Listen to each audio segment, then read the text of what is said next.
on StreamYard, you just literally click go live. Oh, you are live. There we go. Hello and welcome to Honey Badger 3D Print and Paint. Today, the bane of my existence and what has cost me most of my soul, the BLV Cube. So, fair amount of progress, obviously, since the last time we were on stream.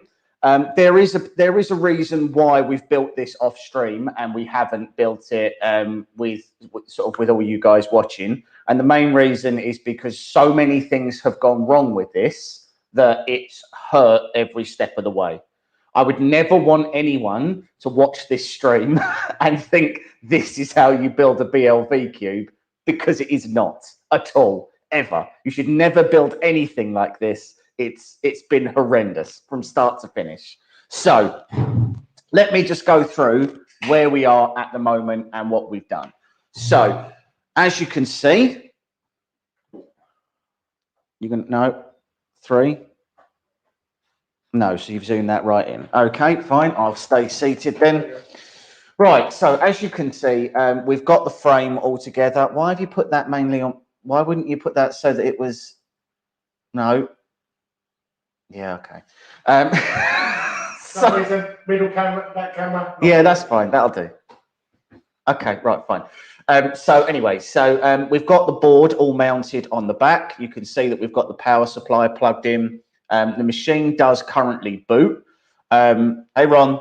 The position we're in at the moment is we're now basically down to firmware. So we need to go through and do and flash the initial bit of firmware that should allow us to start testing whether our X and Y move in the right direction, if our end stops work, everything there. Now, there's a few things that are difficult with this. The first is that when you build a BLV cube, which Ben Levi has got on his website, when you build a BLV cube, you're really supposed to use a Duet Wi-Fi board, one of the Duet 2s or one of the Duet 3s. Those come with baked in 5680 drivers or something like that. But most importantly, you can do sensorless homing. We have not done sensorless homing. The board that we have used is the board that we did have on Mike's old S4. So the reality is, is we haven't done. We've had to put end stops on. So we've mounted an end stop to the actual tool head. We've mounted an end stop to the Y. So we're going to have it homing in the front left-hand corner. And then it comes to the Z. Now, the Z on this is very heavy. It's a 400 by 400 bed. There's an aluminium frame underneath. There's the subframe that comes off of the S4. And basically what it means is that both sides of the Z, they move down under their own weight when the machine is off. So we are going to try, and try is an absolutely key word in that. We are going to try and run dual Z end stops. So I've never done dual Z end stops before. I've only seen them working on a Creativity Elf, and that uses an MKS Robin board, not an SKR 1.4. I have no idea if I've wired it correctly. I have no idea if they'll work. I have no idea if I've configured the firmware correctly.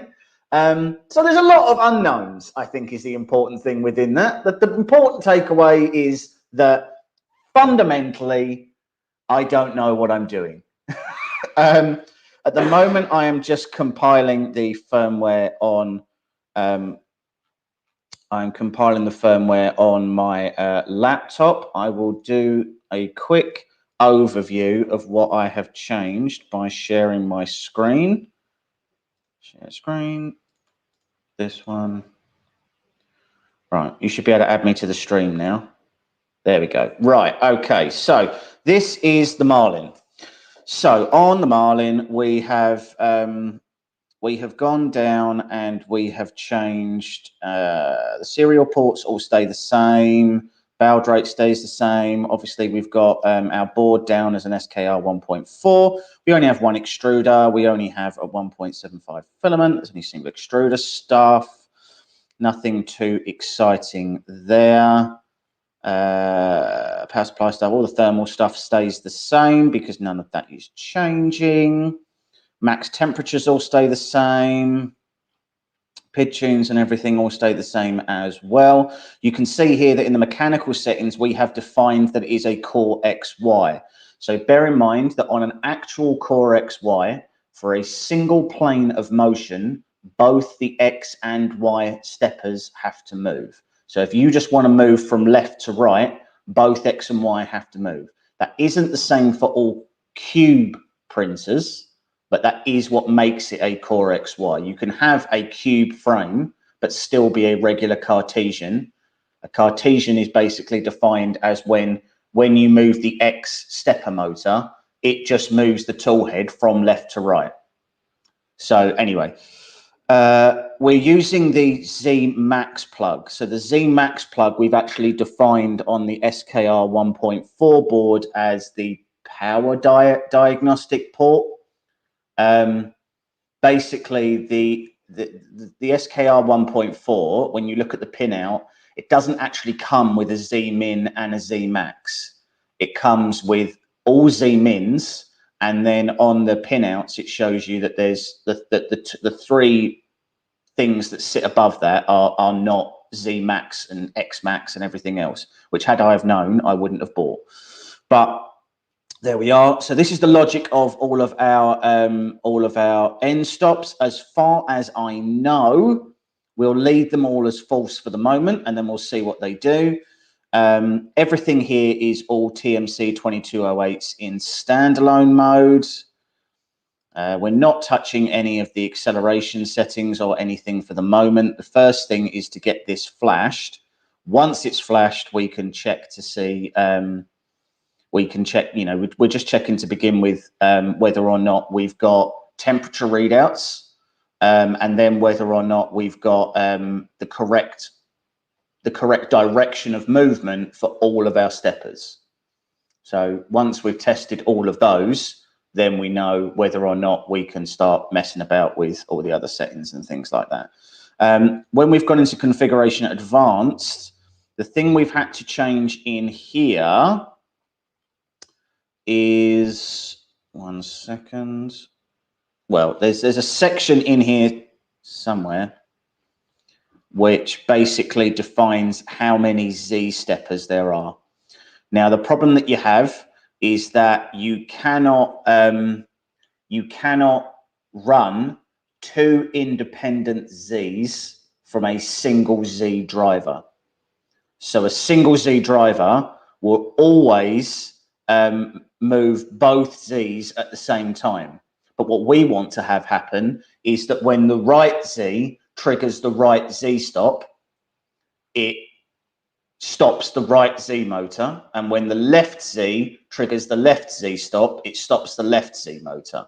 So the way we have to do that is we actually have the right Z plugged into the Z driver, and the left Z is actually plugged into E1.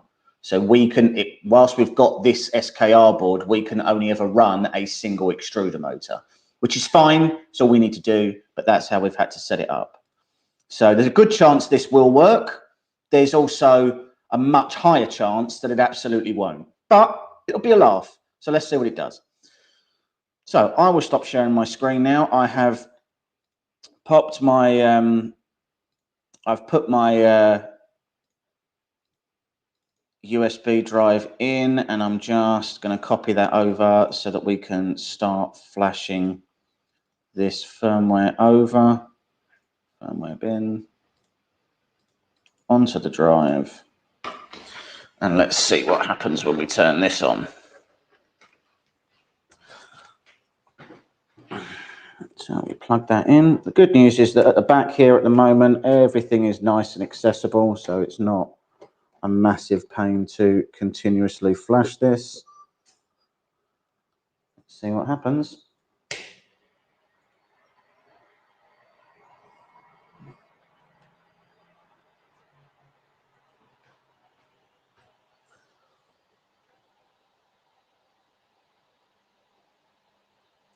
Well, the good news is that the screen still works, which is a start. Reset the EEPROM, yes, please. Okay, so we do have temperature readouts, so that's a good start. Let's move this tool head manually into the middle so that we're not on our end stops. And then let's see what this does when we go to move things. So bear in mind, we may fall down at the first hurdle because the end stops could actually be triggered as normally closed or normally open. We normally do. So motion, move axis, move X. Okay. That's interesting.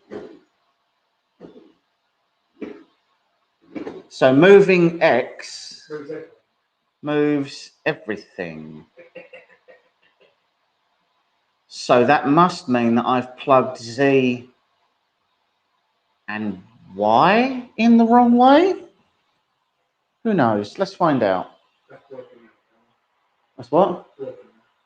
What is? It was working before. Okay. No, okay. So that implies that Y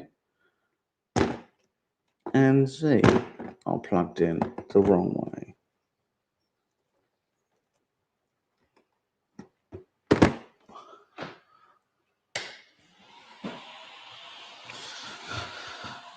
Let's see what that does.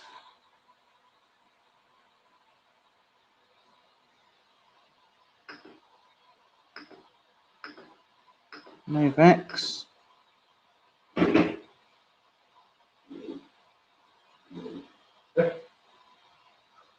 Well, that's very interesting.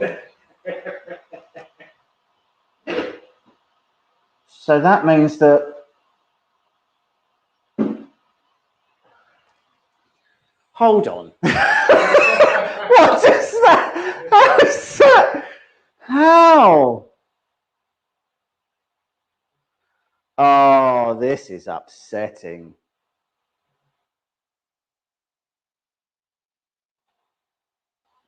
Well, that's an ambitious win, Makers Hub. That is an incredibly low bar.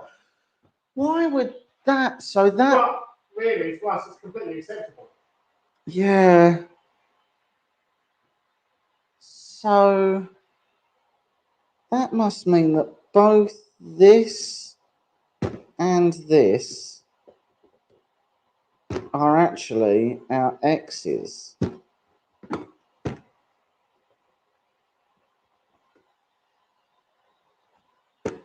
And that this must be something over there.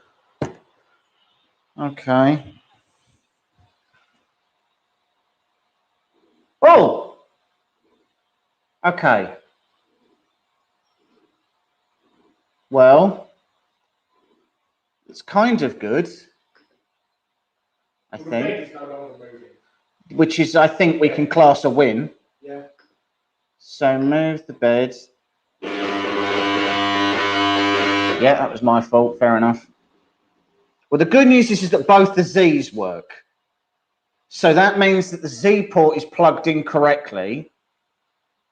But I think they're moving in reverse.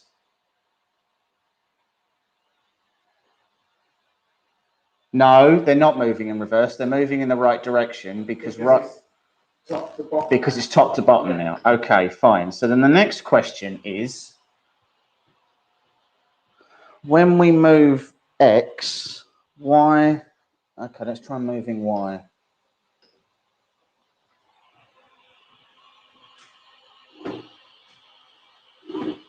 That's because that motor isn't moving. See, that moves back, but that motor isn't moving properly. So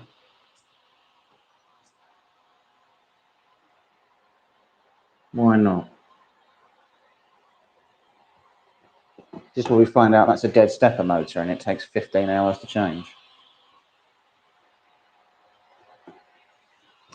Let's all pretend that that isn't what's happened. Could you just... There's a step out there. Yeah. In fact, don't bother, because I can't get the cable out anyway, so it doesn't make a difference. Okay, so this motor is moving. That motor isn't. The question is, why?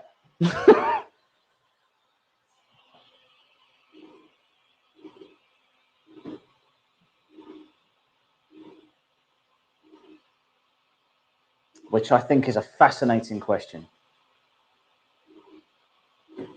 Anyone else want to question? I really like the fact that we don't know why it's doing that. Okay, right. So hold on. Let me go back to here and have a look and make sure I've defined this as the correct. So hold on. So if I try to move, if I move X,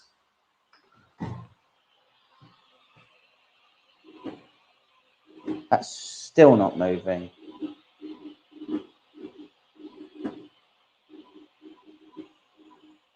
But this is moving with both X and with Y,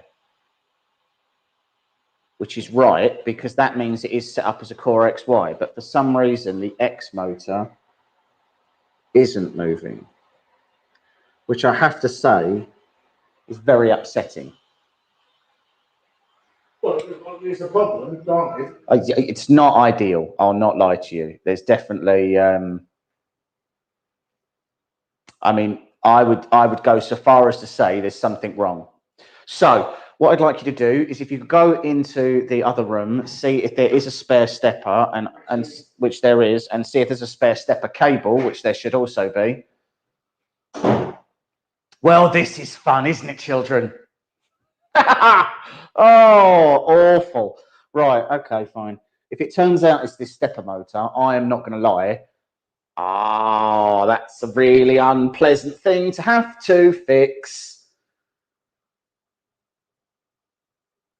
Technically, it's only 3 screws, but the belts are tensioned, and I'm not sure you can let off that much tension from those belts to be able to put it. Well, we'll find out. We're about to find out. Oh, and I think it's in there as well. Oh, this is not good. Oh no.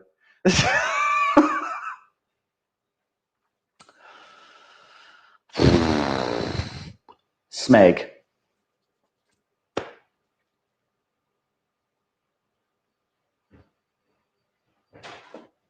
Yeah? Step up, but that's painful. Okay.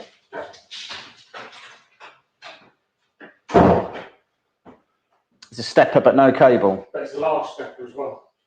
Yeah, that shouldn't matter. Bear with me, callers. Talk amongst yourselves.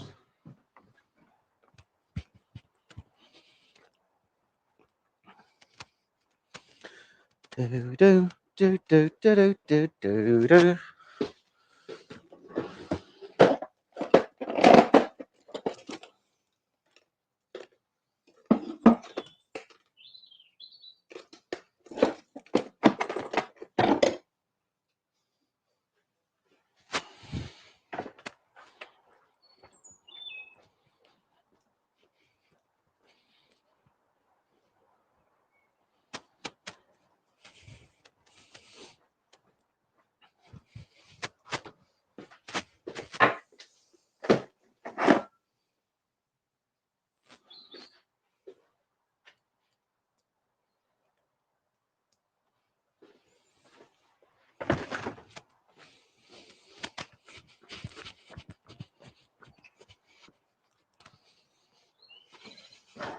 I have returned with a stepper in hand. So, off. No, that's on. Let's plug you in.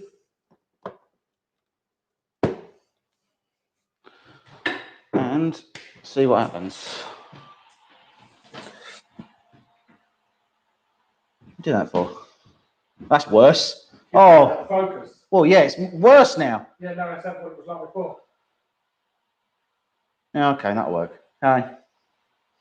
Right, okay. So what I want to see now is I just want to see whether or not on this, yeah. So either the cable is broken or the stepper motor's dead. I'm not going to lie to you, neither of those are great answers. They're both deeply upsetting. So I'm guessing I have to loosen it off as much as possible on that, which well, actually does make it pretty loose. Okay, right. Well, let's first of all find out. Okay, well, that's completely stuck in there forever, isn't it? There we go.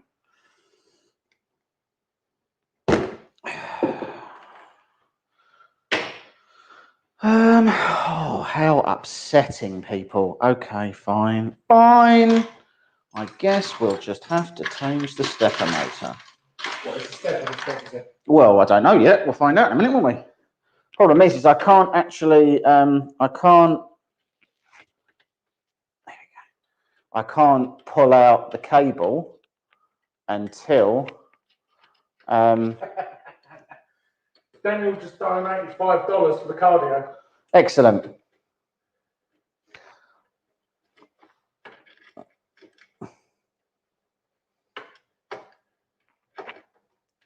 Okay, pull that. Well, That was a lot of things. I needed all of those things. So before we plug the, before we go about and we start trying to screw that back in and figuring out where the hell all those really important parts went, let's plug this in. Okay.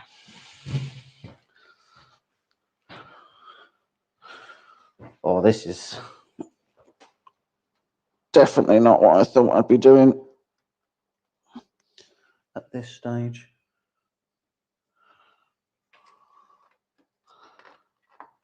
Come on.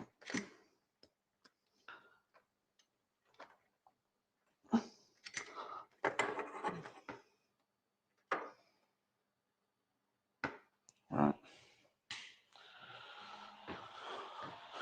So I've plugged the new stepper in, but I'm just going to see whether or not it moves on that cable, and that will let us know whether the cable's busted or whether it's the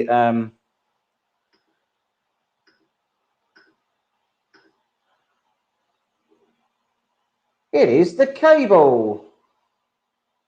Cable's dead, which is annoying for several reasons. It's a lot longer to change. Well, it's not. I can do a dirty fix for the moment, which I think we both know is exactly what I'm going to do. The issue is just that it means that if I'd have found a slightly different way to have taken that thing out, then I wouldn't have needed to now go through the, oh, I need the things. Where's the thing? Oh, this is going to be very hard. All right, talk amongst yourselves while I get a stepper cable that's long enough.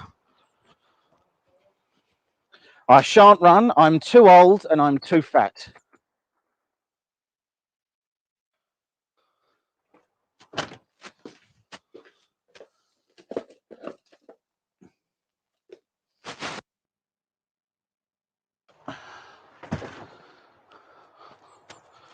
What an intensely frustrating set of circumstances. Right. I'm going to... Okay, so what we're going to do is we're going to plug this in. Do you know what? Let's test the motor anyway, just to be 100% sure, because I'm not doing this twice. Thank you very much, Daniel. I want to be clear that every time you donate, it does appear that I then have to run down the end of the garden. So I'm not saying this is 100% your fault, but I think we both share the blame. Yeah, that's moving now. So brilliant. So now we've learned a lesson. The lesson is everything I touch turns to turds. Yes. Right. That goes through there.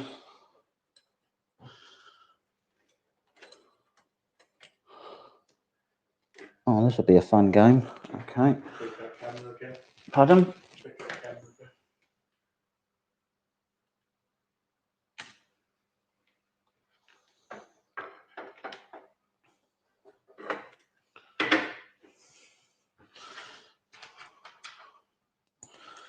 Well, this is going to be awful. Oh, and I can't get in that way. Oh, this is just the worst. There's lots of things, isn't there? This feels ambitious. Oh, and that was a thing that I needed as well. Right. Well, this is going to be me dropping things for 45 minutes, guys. So if you want to go and make yourself... Yeah, well, it's starting to feel that way. So if you guys want to go and make yourselves a brew or anything, now's the time.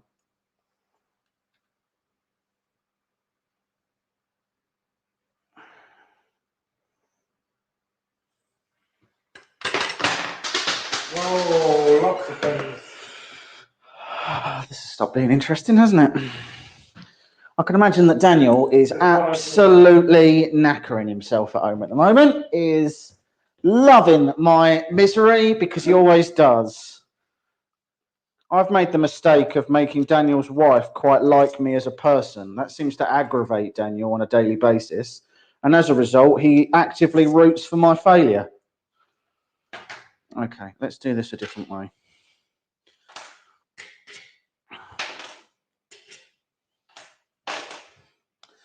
Let's start by getting this belt back where it should be.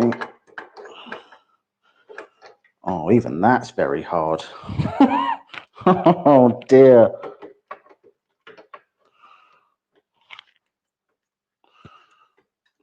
Right, so.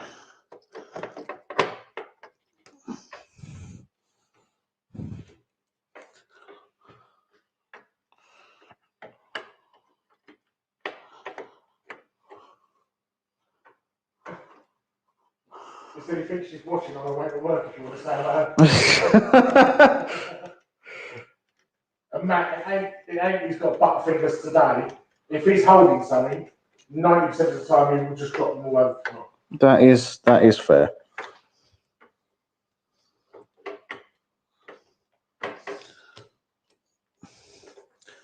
Okay. Well, that's still very, very hard to do then, isn't it? Right.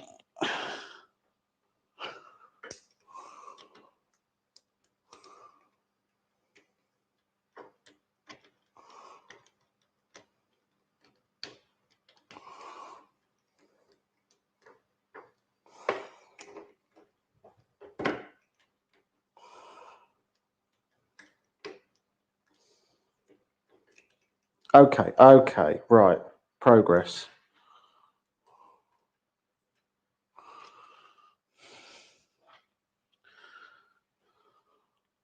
This is incredibly difficult. It wasn't that hard the first time around, but the second time around, it's been dreadful. Well, they're not tensioned, but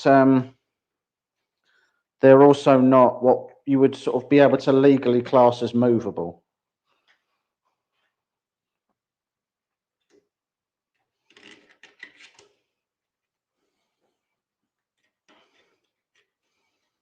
Okay. Oh,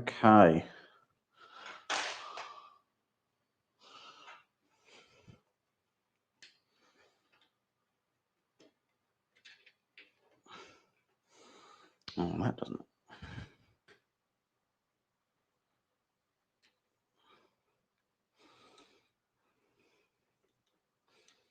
I will continue talking in a moment once I've not got 4 screws in my mouth. There we go.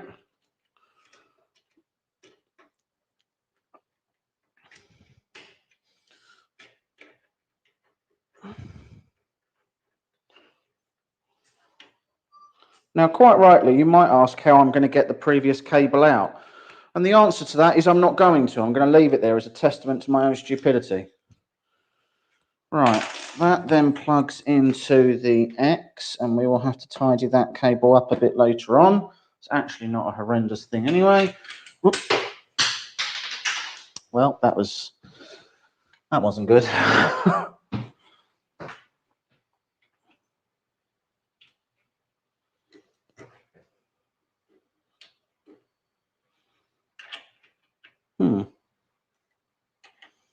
That's definitely a problem then, isn't it?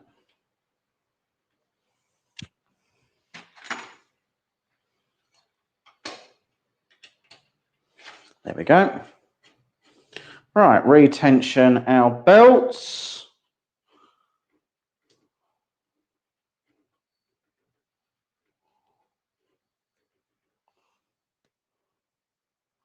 Make sure that everything's still on the runners.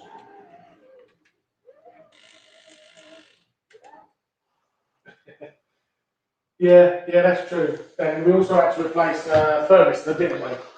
Yes, so the thermistor that this machine came with didn't work, unfortunately, so we had to change that. And we also had to change the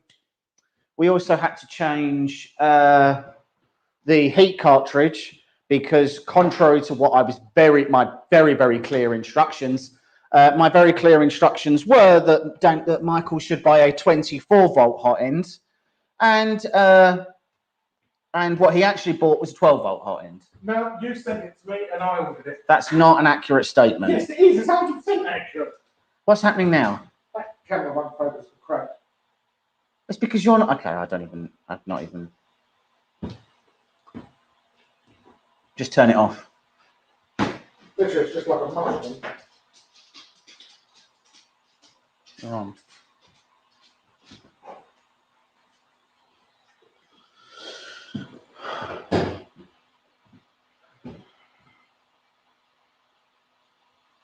Absolutely, you should always buy extra parts.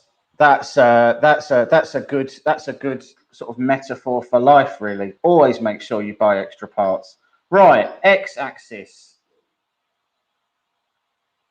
Well, that's the Y, so that's fine. I just think that means we've got them in the wrong way, but it is moving in the right direction, so that's good. So turn this off. Switch around X and Y. In there and in there. Good. We're going to have to do something about this, because otherwise it likes to drag on the... yeah, it was staying up earlier, wasn't it? But, well, yeah, I think that, to be fair, I think the thermistor thing that we had on it before was just a little tighter. Let me just try putting a zip tie through this,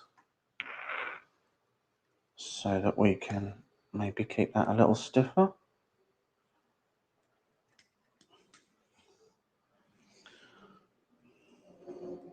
Yes, luckily I have... and also, Daniel, however many screws you think you need, buy 5 times more.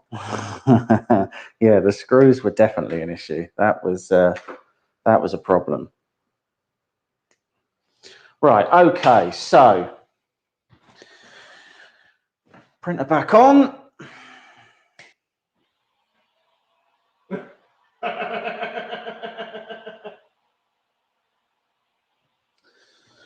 Printer is back on. Let's see what happens now. Move X. What?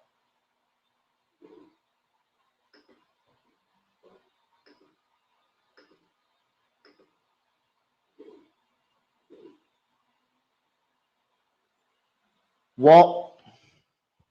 So the end build size of this should be close to 400 cube, and it give or take. Yeah, near enough. Off it. Yeah.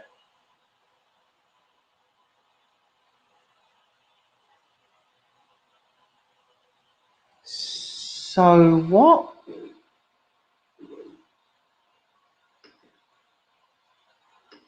Y moves the X and X moves the Y.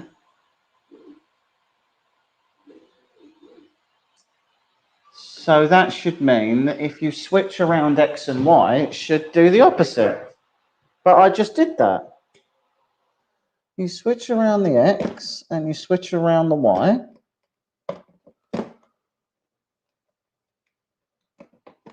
Like that.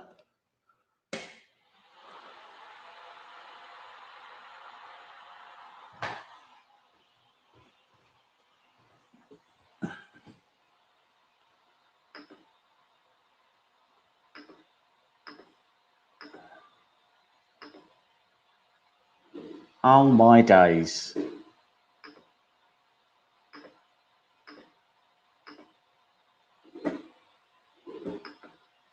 So, okay, so does that mean that on my configuration part, I've set it to the wrong,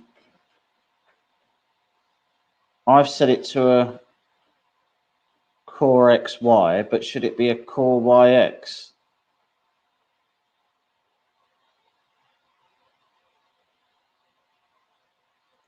Let's find out.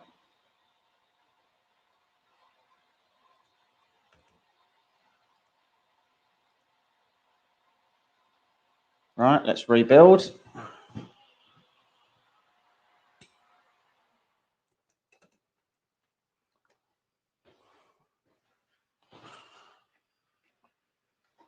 So basically what's happening at the moment, guys, is when I tell it to move in the X direction, it's actually moving in the Y. And when I tell it to move in the Y direction, it's actually moving in the X. Now, under normal circumstances, that would mean, I would expect anyway, that would mean that, that I have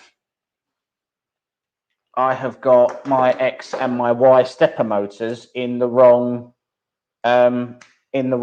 drivers. But it clearly doesn't mean that, because when I switch them around, it doesn't change that. Well, yeah, so where it says what's the difference between XY and YX, I assume because both stepper motors are required to move in a single linear direction, I assume what it means is that if you select a core XY,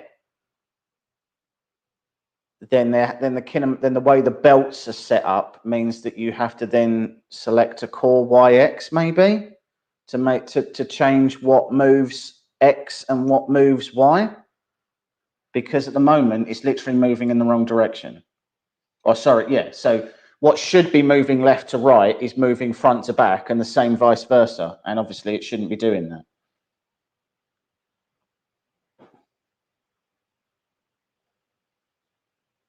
So let's see what happens when we change it to a core. I'm stabbing in the dark here.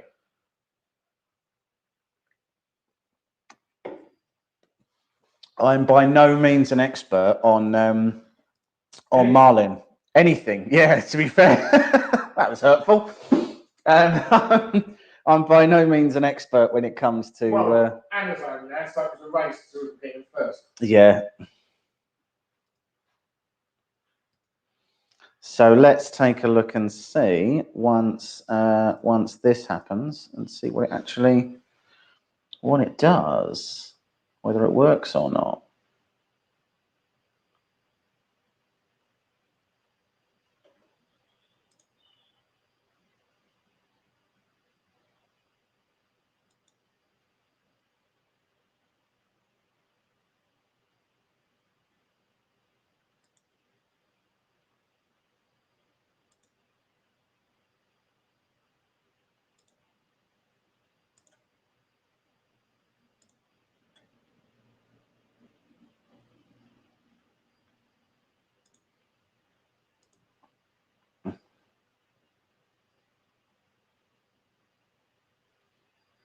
Still compiling that firmware. So coming up on the channel, we have what I'm assuming is going to be some sort of bonfire to sacrifice this printer to the gods, which will be really nice. We've definitely got the full review of the Artillery Hornet coming up. That's being edited at the moment. We've got we'll be having a live stream next week of the 3D Talk FAM 260, which is an all linear rail version of an Ender 3, essentially. But it's 10 mil bigger. It is 10 mil bigger on every axis because, you know, cool. And it's got like an all animate, like it's got a really solid frame build. It's a very it's an interesting looking machine. I've not seen something that looks quite like it, other than obviously the fact it's clearly based off of an Ender 3, but it's a really robust looking machine. So I'm quite looking forward to getting my hands on that. And we've got next Saturday's live stream. Yes, next Saturday's live stream. So next Saturday's live stream, because I hate myself, and I think this is a really good way to sort of showcase it to the world, is I have printed a fairly large birdhouse. It's actually called a hag house from Loot Studios. I did it 200% scale because, you know, fair enough. I have never painted terrain before. So it's a big model and I'm a little bit nervous. So I think the best way to do it is to paint it drunk. And what I have got is one of the smallest, most fiddliest dioramas I've ever printed. And I'm going to get drunk and maybe take the glasses off. Yeah. Yeah, so Mike has printed the it's a diorama where Wonder Woman is tied up, and then I don't know. I think Harley Quinn and Poison Ivy are going to molest her, I suppose. It's really rapey, and the more you look at it, the more rapey it becomes. Yeah, that's going to be unsettling to paint. It's so not me too. Yes, no, it's a very unwoke thing to want to paint or own. And the more that I printed, the worse it sort of became in my head as I was to be honest. So we've got those coming up. Then we've got some more paint tutorials coming soon. There's quite a lot that's going on. Quite a lot of our old projects that people would have seen before. Yeah, so quite a lot of them. Yeah, so we've still got quite a few of our sort of older models that we've not put on the channel before. So we need to go through and do and sort of start getting those up as well.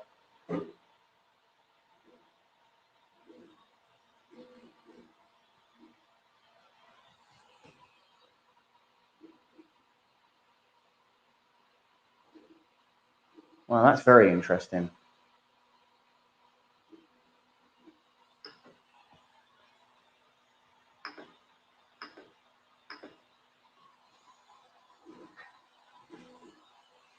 Fair enough. So I guess that answers that question about what that does then. What's that? Well, it doesn't work.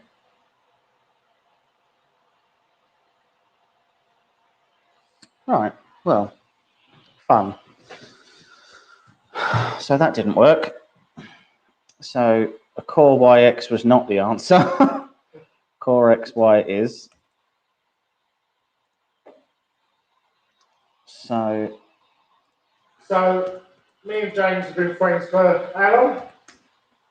Oh, 8 years? Yeah. Something like that. It's been a while. 8 years, something like that. We met because we both used we used to shoot. And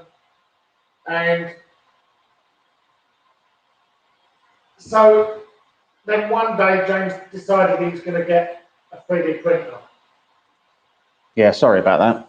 And then we've got like 15. Yeah.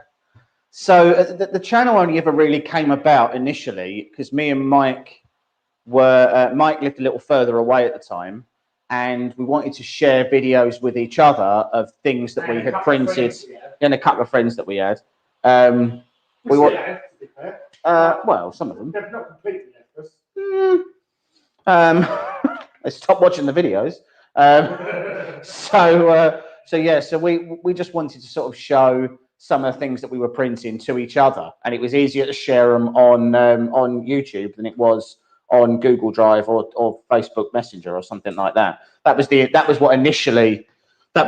why we initially did it. but eventually sort of the channel got a bit bigger and more people started actually being interested, and we just started to, yeah, we just sort of went from there, really. And we chose honey badger because it's the most dangerous animal in the world.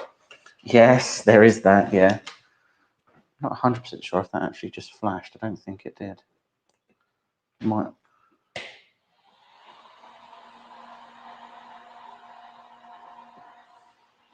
But we now have both have far too many printers and Yes. far too less space. Yeah. Like if I doubled my space, I would still fill it within probably 6 months. Something like that, yeah. Yeah, it does seem like. Oh, hold the phone.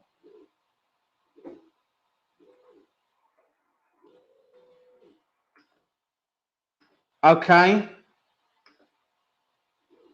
Good Lord. Well, would you look at that?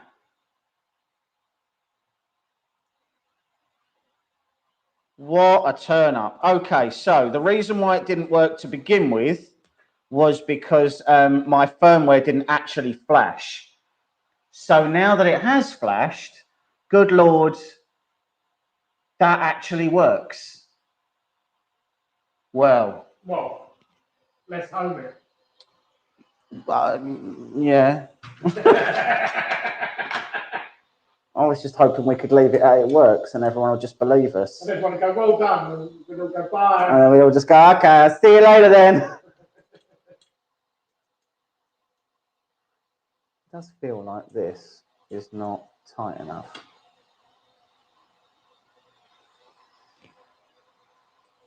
That's better.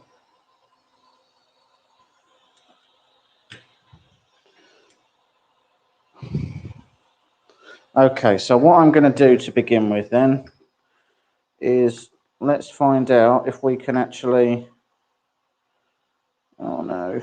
Right, so cool. That was a fun noise. Well, it never went completely according to plan. No. So for those of you who are wondering why you can hear such a loud fan on the front of this, that's because currently what's on this is a 12-volt fan and it should be a 24-volt fan. So we will be changing that. I'm not changing it yet. And the main reason is because I haven't got one. I haven't got one. Yeah, that's a legitimate point. Right, so, okay. So if I... Okay. What I'm going to do now is I'm going to log in with Pronterface to this so that I can see whether or not these, whether or not any of these ports are actually open at the moment, whether or not whether or not the end stops are actually open or closed. But I have the world's most useless short USB cable, so I'm having to move my laptop. Right, let's have a look.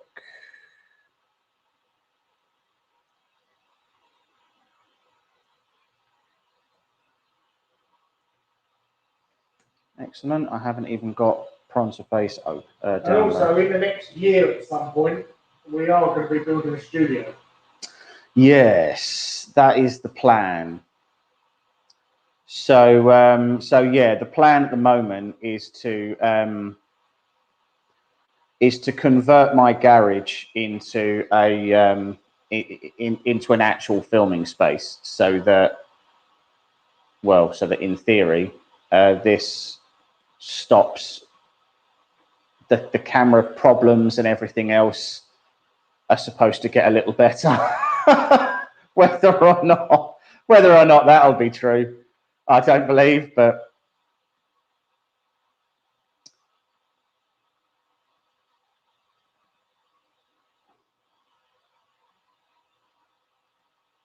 right, 115200 connect.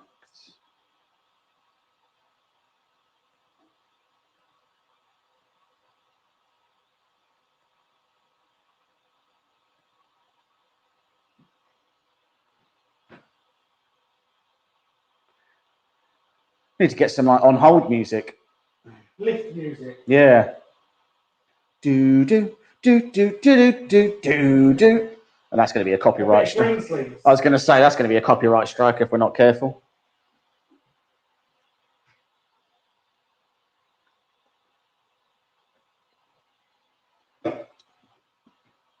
I have to say, YouTube has gotten absolutely savage with their copyright strikes and everything else. Like the guy who's doing a lot of our editing is he's doing a lot of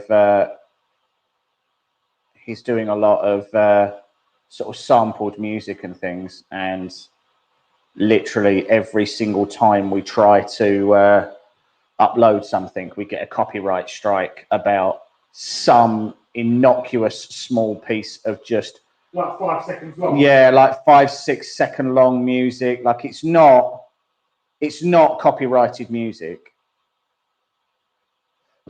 but it always takes like 30 days to appear. So if you appeal it, then yeah, it just takes forever. It's really frustrating.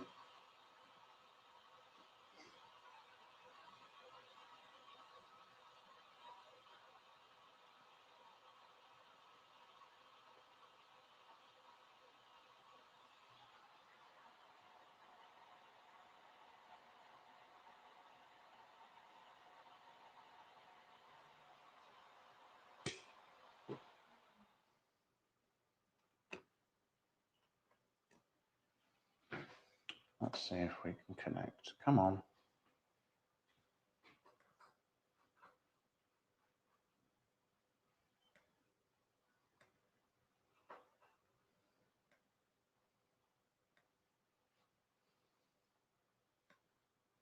And now my prompt interface is consistently crashing. Great.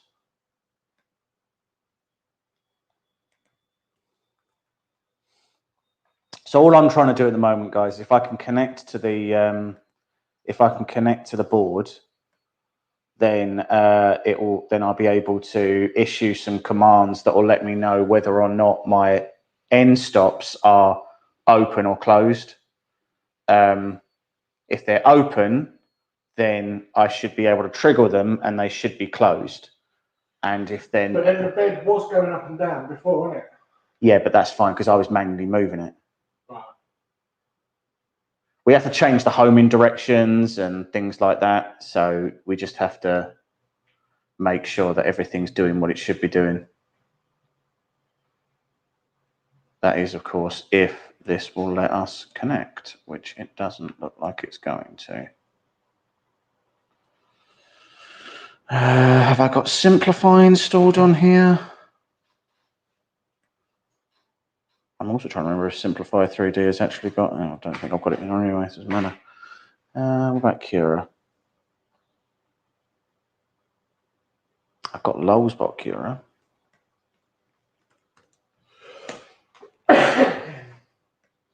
Who knows if Cura has a console in it? I bet it does. What hot end is that? What? What hot end is it? Well, it's a V6 Titan. So it's a direct drive extruder on this, and technically speaking, it's a V6 Titan.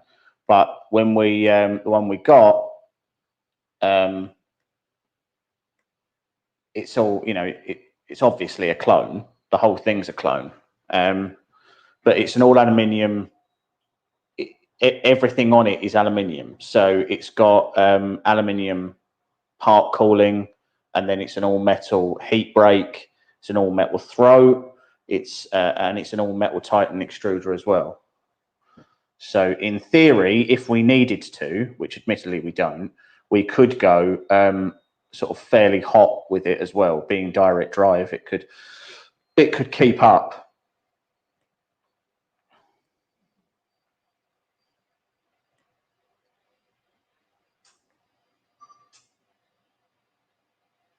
Why that camera does that? It's a power cycle thing. I don't know why it does it either. Nor do I know how to make it stop. When we do the studio, maybe it's something we'll be able to figure out. Or we'll just find someone more knowledgeable and ask them. Yeah, more than likely. Works for me. Out of interest, does anybody know if Cura has got whether or not Cura's actually got a console in it? I'm pretty sure it has, that you can issue commands. What's broken? Oh, right. Oh, that shouldn't be doing that, though. How did you get that back on? Press the camera button. Hold on. That. Yeah. Oh, I do love cameras. They're all so easy to use. Matter control. Okay, give that a go.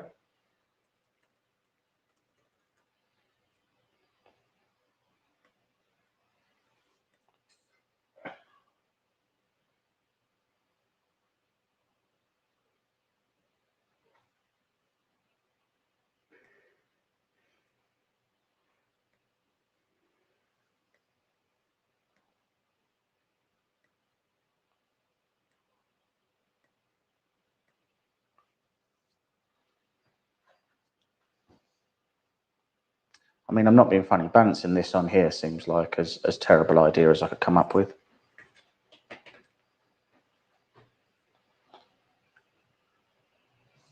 Yeah, so I'm not going to lie. We've had some real issues building this. So the first is that all of our aluminium extrusions are wrong.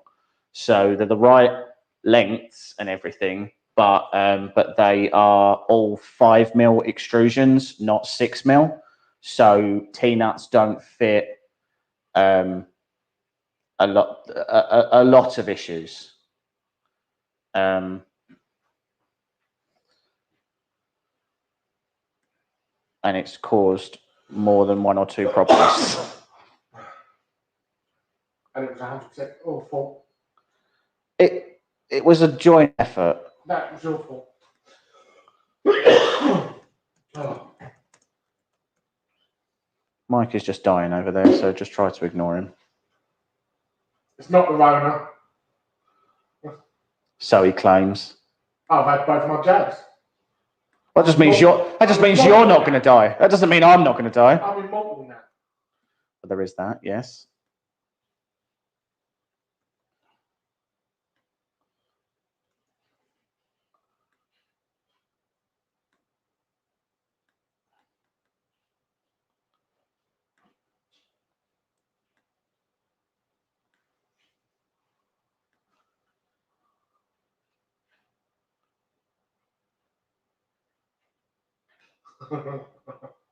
Dare I ask what? Daniel's been cringing the whole time the laptop's been playing stuff there. Well, if it helps, I don't feel great about it.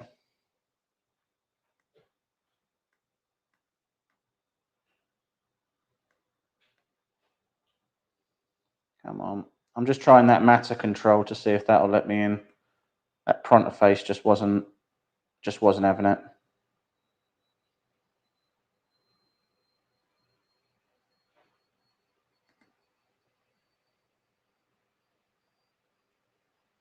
That laptop sounds like a jet engine taking off.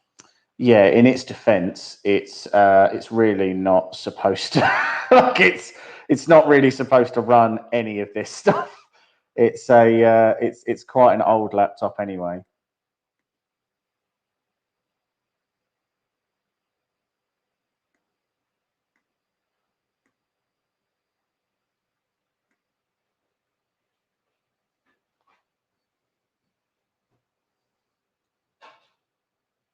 If it helps, Daniel, it's literally only balanced on a corner as well. So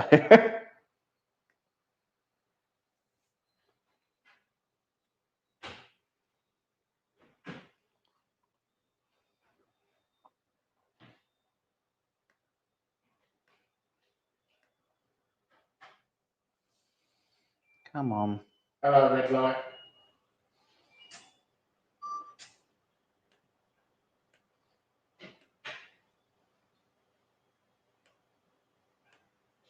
I don't understand why that switches off every so often for power saving, and it's connected to the mains. Yeah.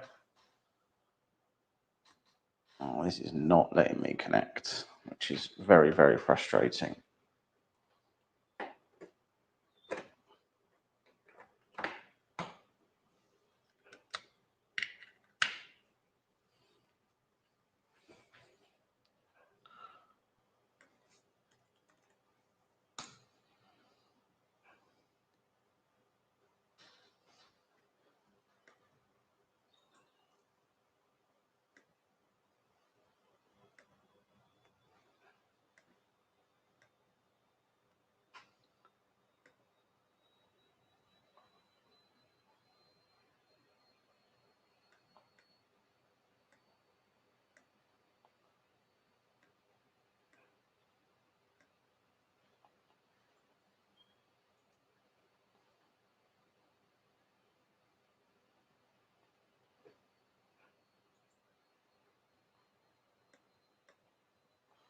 All right, let's just say that it's a S4 for now.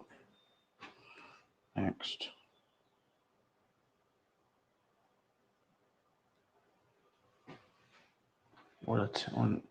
Now attempt disconnect printer if currently connected. Okay. Press continue.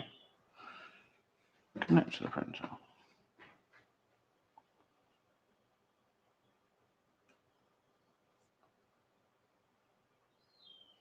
Let's find out what this does.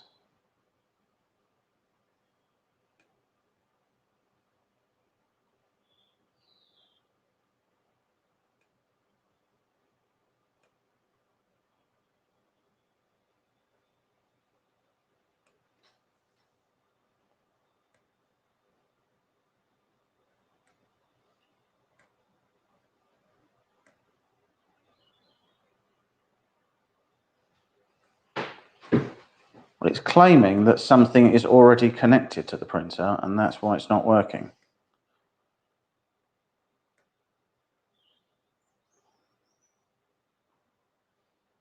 And that doesn't seem to be a true thing, so I don't know what it is.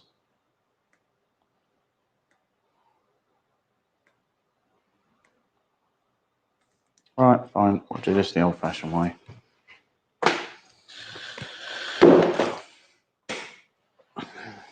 Oh.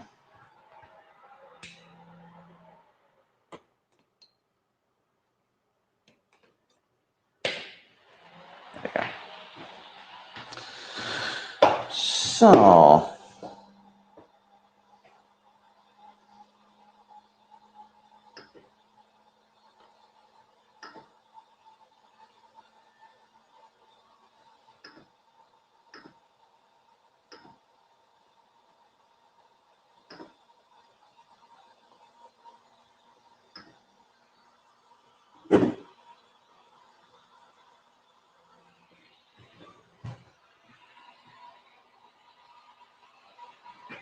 Let's turn it off and let's bring it to its home.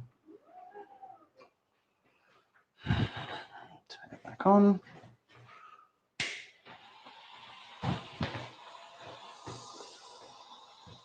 So the problem that I'm seem to be having at the moment is it just doesn't want a home, and I'm trying to figure out whether it's because it's trying to do it in the wrong direction or whether or not the auto home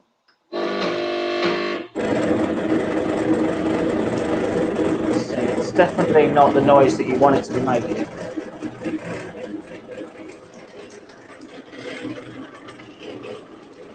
Well, let's stop it from doing that then, shall we? And let's find out what happens if we pull it off of its end stops and see what it does then.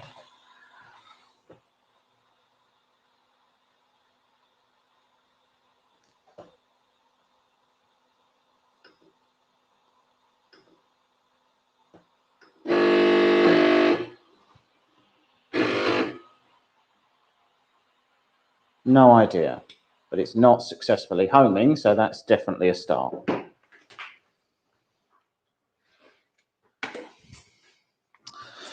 Oh, I do so love dealing with these printers. See, the problem is under normal circumstances, I would probably go and try to find I try to find an existing setup for this machine, and then I'd go from there. Unfortunately, we can't do that because it would appear there are no initial configurations for a Core XY, but for a BLV Cube using an SKR board that's also a dual Z, that's also a dual Z endstop. So it's trying to figure out why or what's going on with the homing.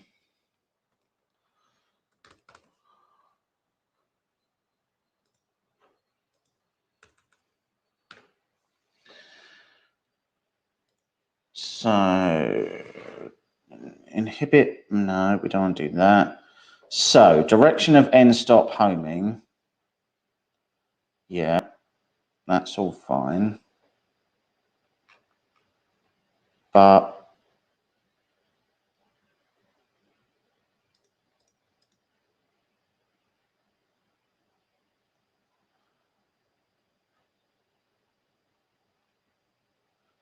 no, we don't want to do safe homing.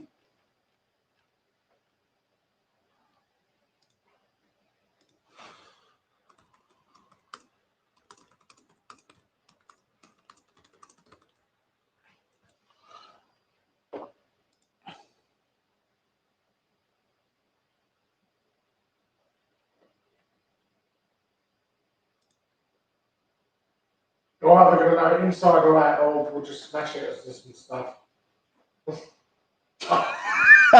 Yeah. We'll just do a live stream where we just smash it a bit.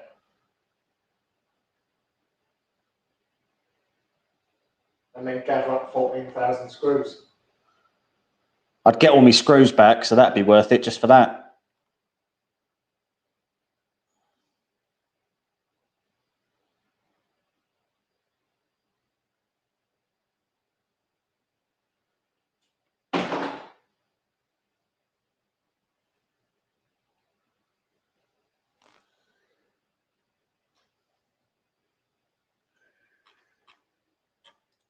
The frustrating thing is I don't know why it won't let me connect to the printer, because that would let me test a whole bunch of other stuff, and it just won't. But I don't know what could be open that is taking up those, that's immediately taking up those ports.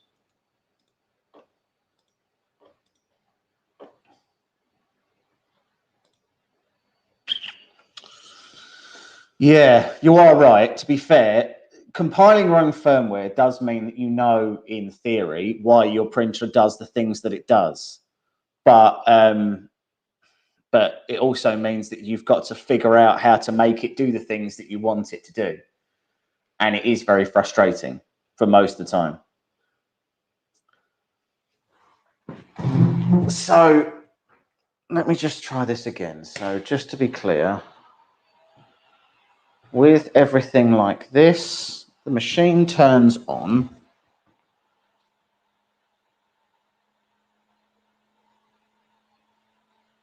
Yeah, I did, Marissa, and I even went through the matter control auto detect thing, and it literally said that something else is trying to connect to the printer, or something else is already using the port. It could very well be, because on this laptop I have to use like a USB dongle, like one of these, because I've only got Thunderbolts on this. I've only got USB-Cs. Right, so when I move the axis, x-axis moves in the correct direction. Perfect. Y-axis moves in the correct direction. Perfect.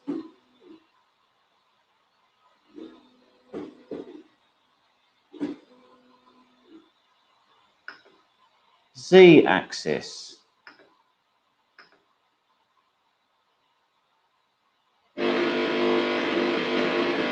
Yeah, does actually move in the correct direction if you do it properly. Yeah, the problem is I can't change USB port because I've only got the brick.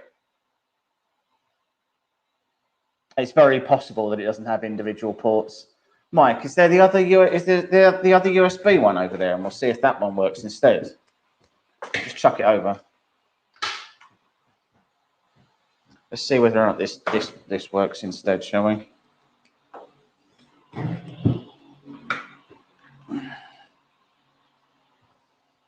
All right, let's turn that off. Plug that in.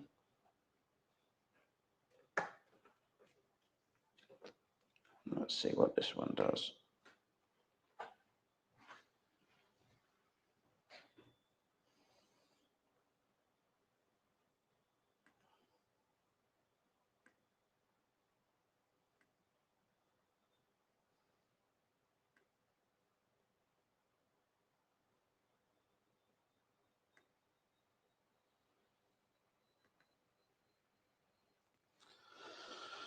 All right, let's try again.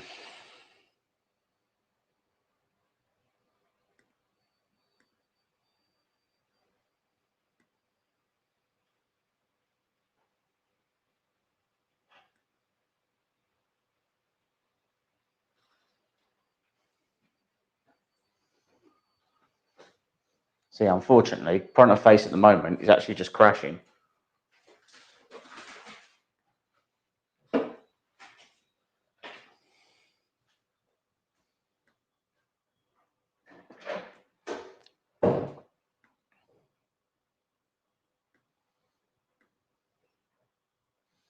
So let's go back to matter control.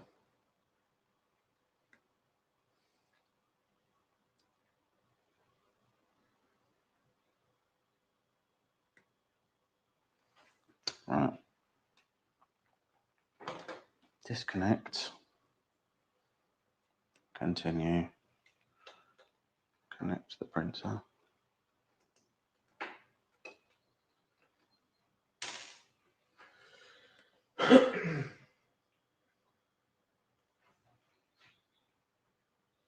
Oh, because I've not turned it on. That's embarrassing. Well, let's pretend that didn't just happen.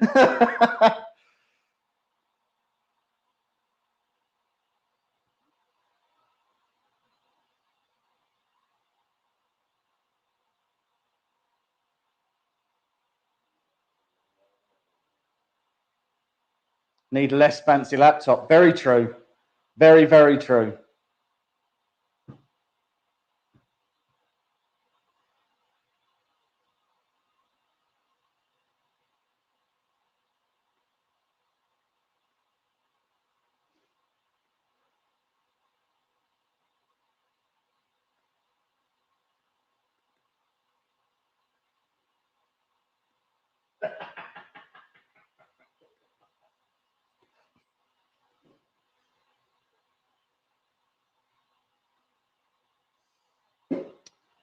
First of all, it's not just Pepsi Max, it's Pepsi Max Maximum Taste. So you know it's good. It's not better than Lil. No, that's very true. Nothing's better than Lilt, but bearing in mind that you have diabetes, Pepsi Max, you can drink and not lose a foot. Yeah, Whereas I don't like Pepsi or Coke. Right, but you do like being able to walk. So down in a 4 litre bottle of Lilt. I've never downed a 4 litre bottle of Lilt. Balls, like you haven't. You're a bandit for it.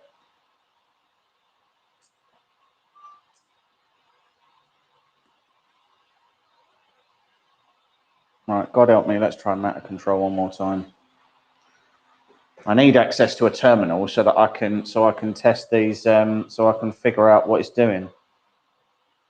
Right, connect the printer.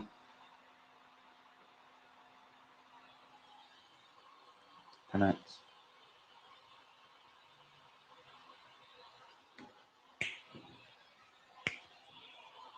Machine is on, so there's no reason why it shouldn't connect.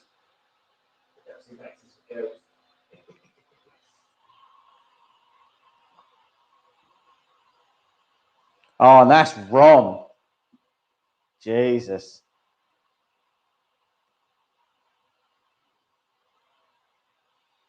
Oh, Ron's a coke man, not a massive shock.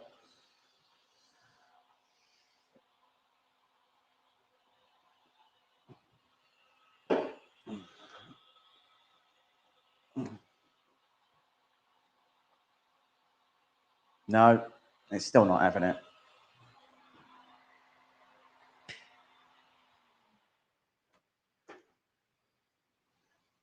Let's try booting this with just the USB.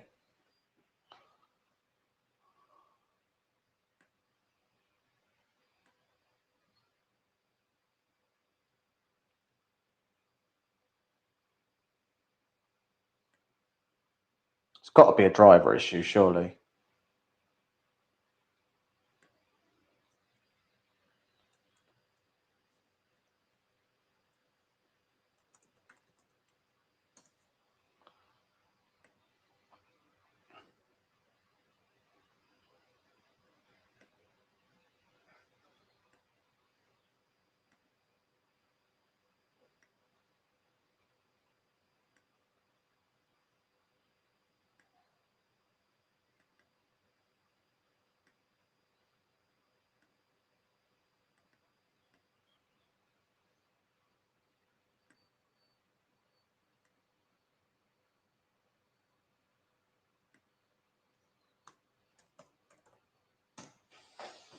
This is where we find out whether or not I could even get a printer to connect. And we find out that the freaking thing is broken.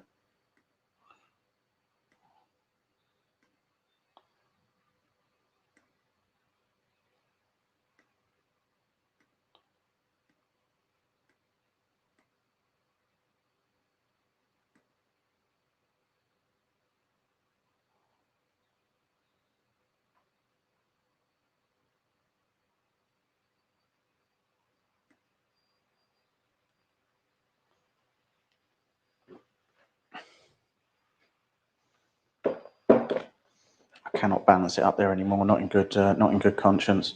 So let's just go through what's happening at the moment. So everything moves in the correct direction.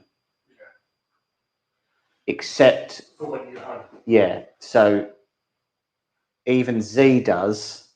So all of the directions are correct, but when you try to home, it just judders.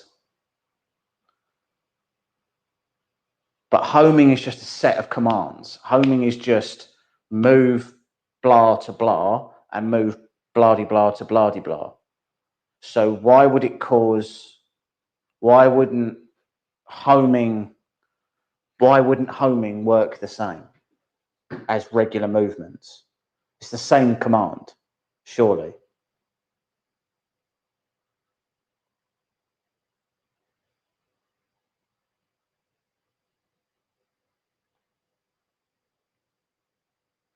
Well, no, because... Well, it is. So yeah, but you're manually moving it when you're moving and they're all going in the right direction. Yeah, but they're just G31 commands, or they're, sorry, yeah, or G, whatever they are, G1 commands or whatever. They are, it's no different. So when you say move 10 mil, it thinks it's at 0 and it thinks it's moving to 10.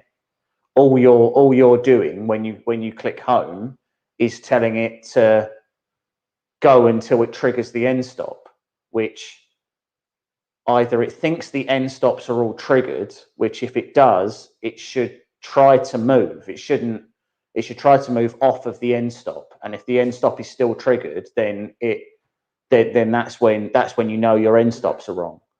I don't understand why why issuing a move command would be different or elicit a different result to issuing a home command, because the home command is just a series of move commands. It should be the same. It should be the same.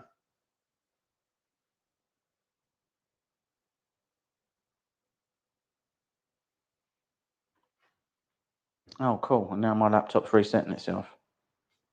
Well, that's helpful.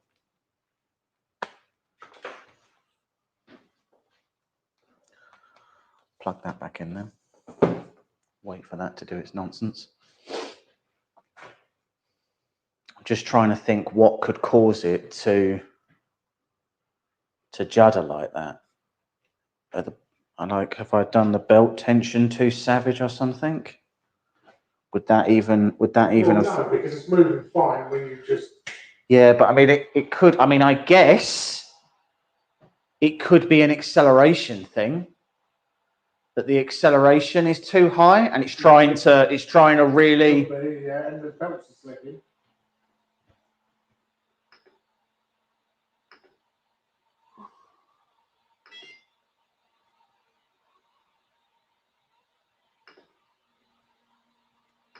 Let's initialize the EEPROM.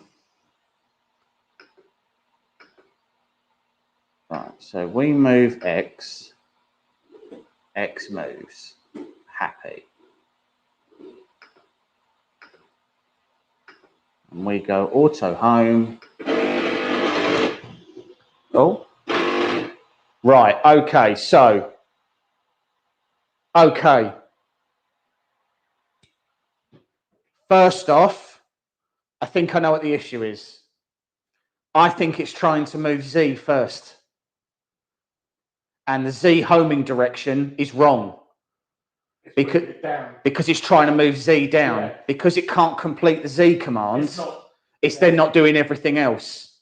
And as well, you just saw that these both moved a little bit. That means that it thinks, so all of these, so I need to invert all of the end stops. And oh, that shouldn't move. I need to invert all of the end stops, and I need to invert the homing direction of Z.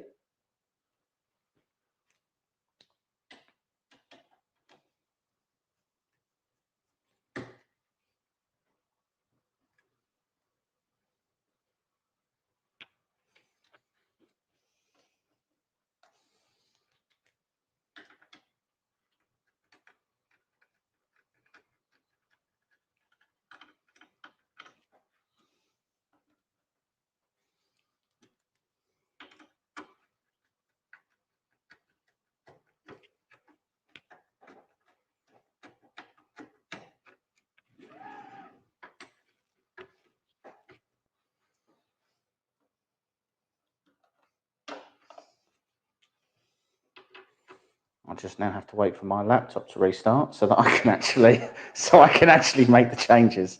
So, I hate Windows. The problem is I don't really use this laptop for anything, mainly because it's useless, as I'm clearly demonstrating. Right, okay. I think we've got a way forwards.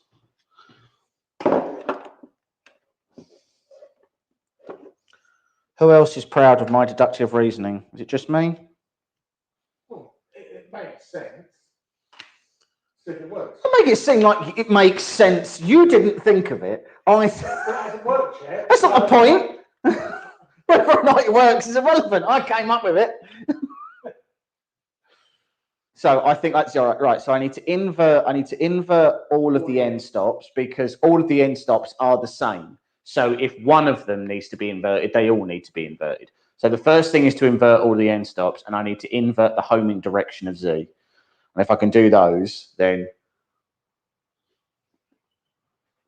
we could be cooking with gas.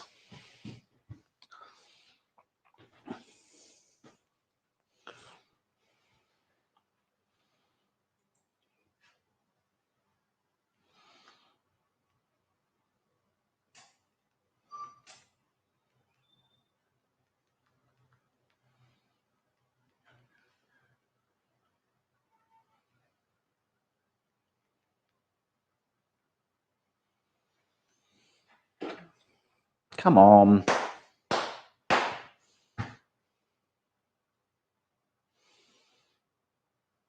I'm so happy that this is doing this right at this moment. It's really picked its timings. So there's definitely still some tidying up that we need to do on the back of this. Yeah.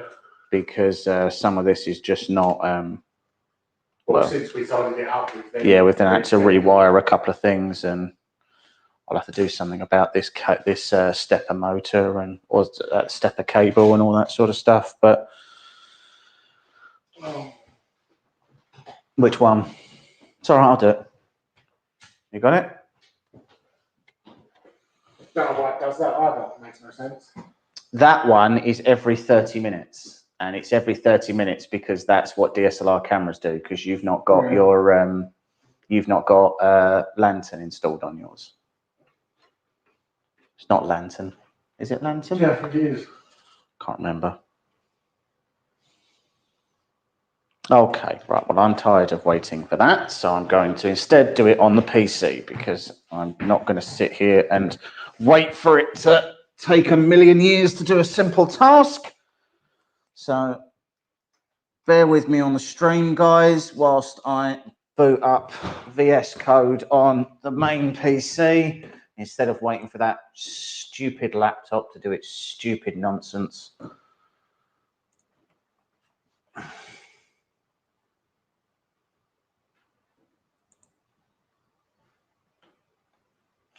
No, so no, it shouldn't be doing one and two at the same time. That basically on the Core XYs, that's not the way that they work.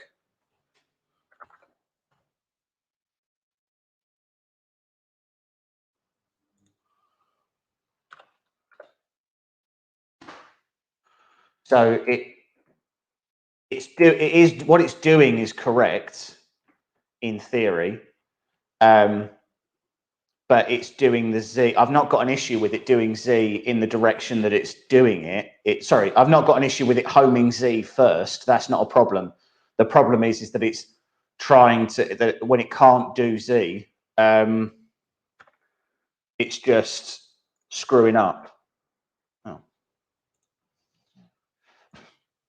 It's trying to home it in the wrong. It's trying to home it in the wrong direction. It's trying to take Z to 0, but it shouldn't be. It should be taking it all the way to the top, I think.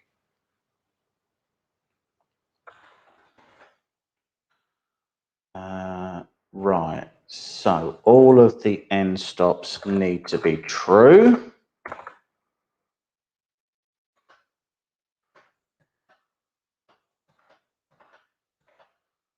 And then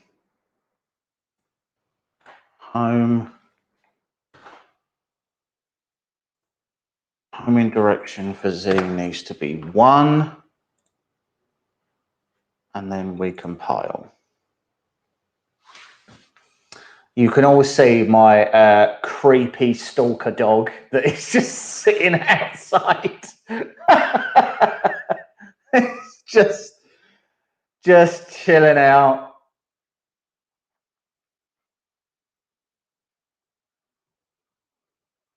It's because we're filming in the kitchen, and whenever I'm in the kitchen normally, he either eats the food that I inevitably drop or he gets a treat or he gets a chew, hence why he's so incredibly fat.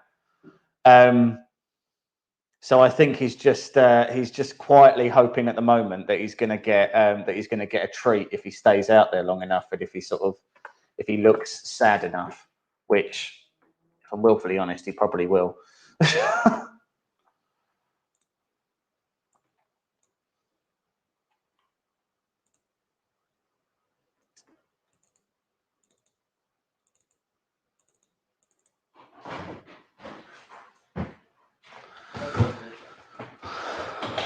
Stop it. Right. Just waiting for this to complete. There we go. Firmware bin done.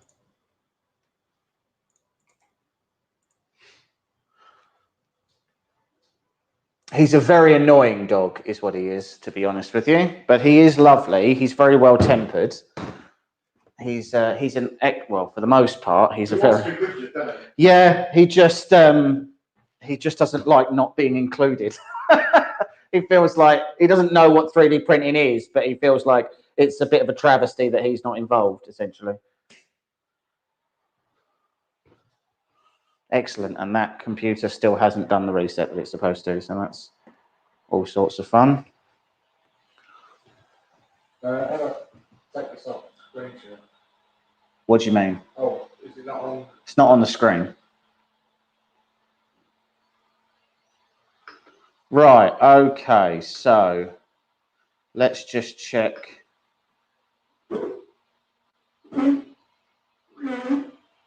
Interesting.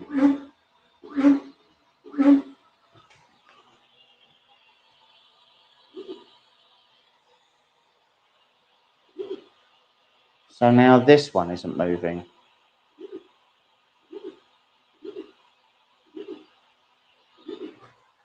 Have I knocked a cable out? I don't see how I could have done.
So we seem to be back to the same issue as before, which is more than likely that something's gone wrong with the configuration that I just did on there.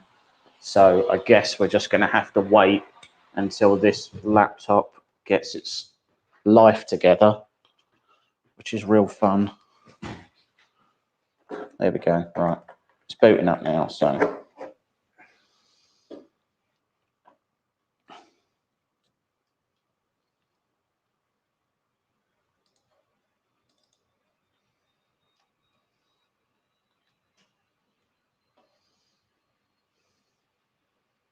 Then you're just going to hit the EEPROM. No, so I have reset the EEPROM, so I don't think it is that.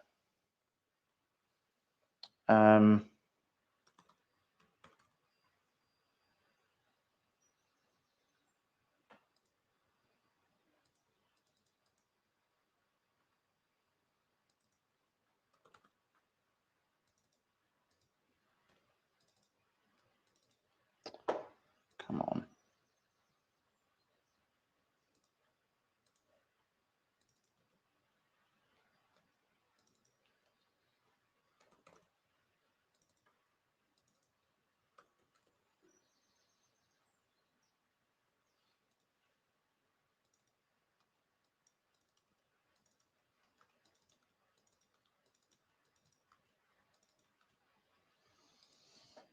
Right, and then.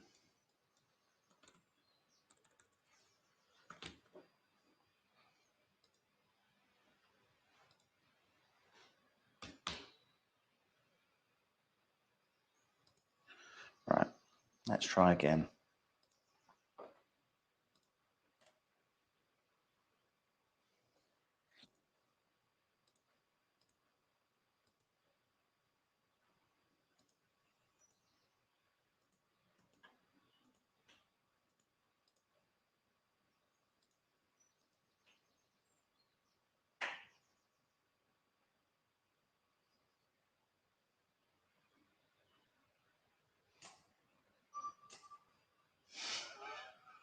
Just does it like it doesn't even do it like a.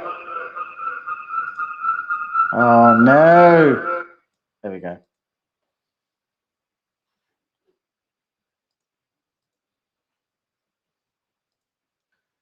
Right, recompiling, guys. Fun, fun, fun, fun, fun. Oh.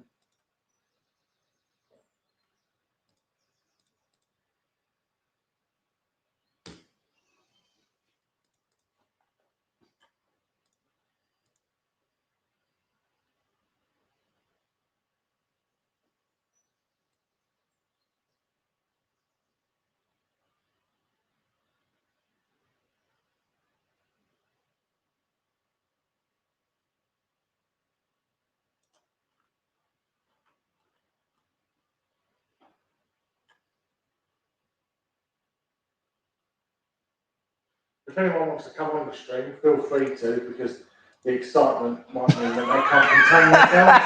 It is very possible, yeah. Yeah, if anybody's watching who wants to jump on, they're absolutely feel free to. And just constantly belittle how terrible I am at this. So it's intensely frustrating when things should work and they just don't. It is very annoying, but you know, what can you do? So, as I said before, we're now just recompiling the firmware, and once we've recompiled it, I'll reflash it nice and quickly, and then we should be able to crack on. And we'll see whether or not that fixes the issue. So all I've done here is I've changed all the end stops to open, and I am now going, I've now changed it so that Z homes in, I guess, the opposite direction as to what it was doing, and we'll just see what it does.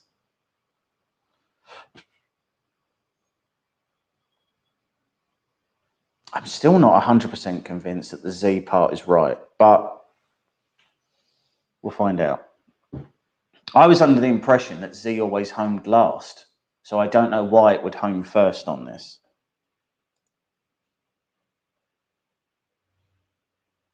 I haven't actually got anything on at the minute. Hi, Patrick. So I've just finished printing something from clay. Maybe it was clay cyanide. I can't remember. But anyway, it's a weird, like, it's called the circus lich, but essentially it's like an undead woman who has a massive dress on, and the massive dress is a circus tent. It's a lot weirder than it actually sounds. Now I think and it's about got loads of little witches all flying around. Yeah, I've done it quite large, and it's definitely a big issue. And a carriage being pulled by witches. Yeah, it's definitely going to be an issue. Like, for sure, it's going to be an issue. It's not going to fit on a single shelf or space you have got in that workshop. No. It doesn't fit anywhere. No, that's definitely true. It is awesome. It's logistically challenging, I think, is probably the best way to think of it. Just because, as I say, I have no idea where it's going to go. It's definitely something that my wife would make sure was never in our home, because she has a number of very vivid opinions about some of the things that I print. And I can imagine already, as if her feral voice was already piloting its way into my ears. I can already hear that. No.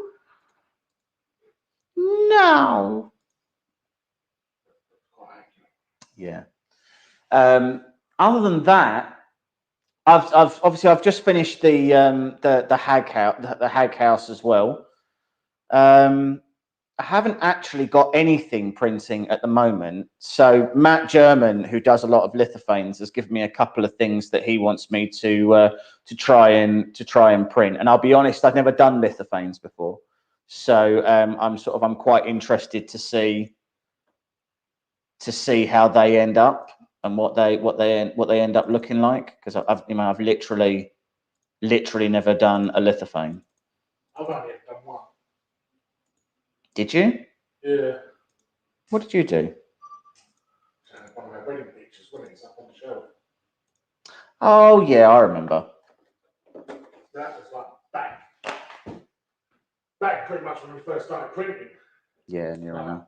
Yeah. Years ago I've done that. Yeah. Well, the good news is if you were concerned about that button, you needn't have been, because it's proper sturdy. Right, let's see how this does. So firmware flash, we'll go and reset the EEPROM just to make sure.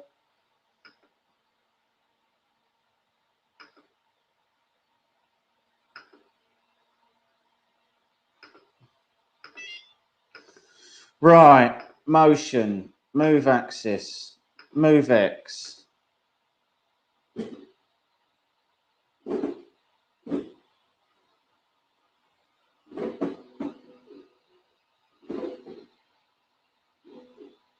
That has got some janky movement on it. It's speed. Oh no, okay. Yeah, it could be the speed, to be fair. I may have to go in and check those settings. Let's have a look and see if I can. I don't know if I can actually change them. It says velocity. Put that down, so.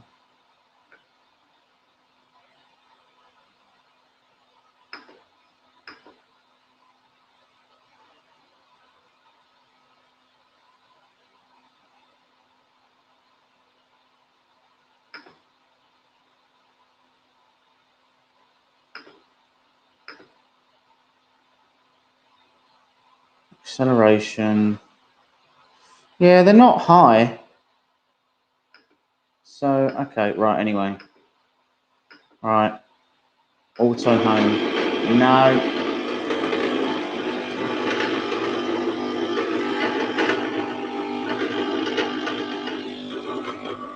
It is definitely the Z.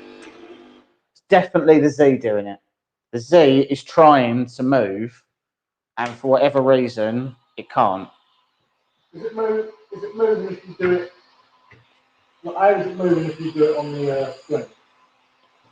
So hold on. So if you do it on the screen, and you move Z,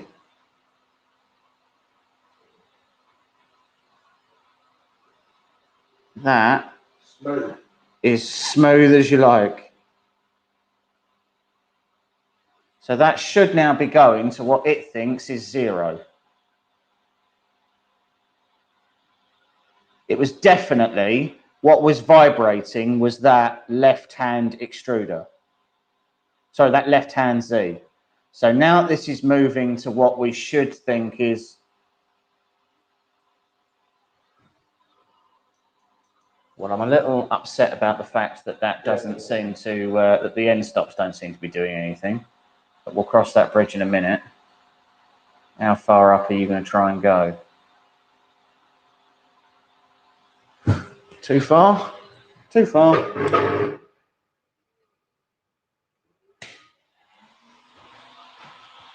Right.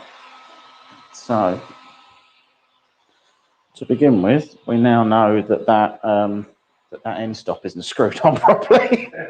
That's a fun bit of information to get.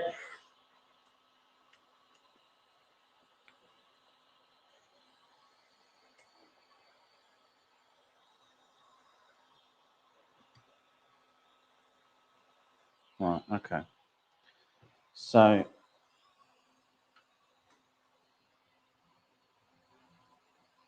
stop there.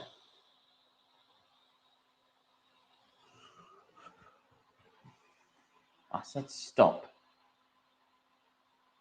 Real clear about that. So what happens if we home now? Right, Z, right, only one of the Z's is trying to go down, and neither of the Z end stops are working. So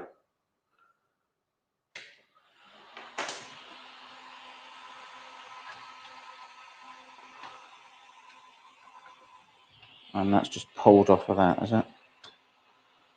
Yeah.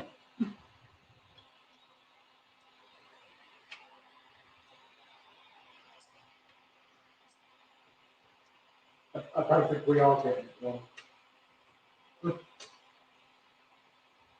We're just finding more problems. Yeah, that's fair.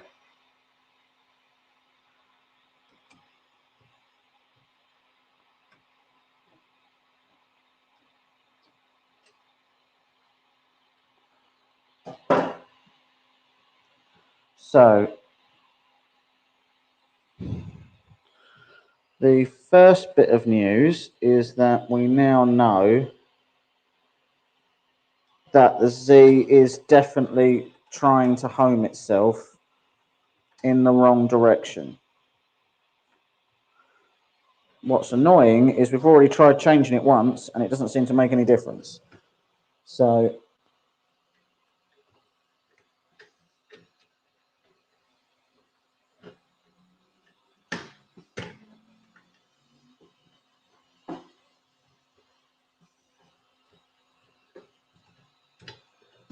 cross that bridge in a minute.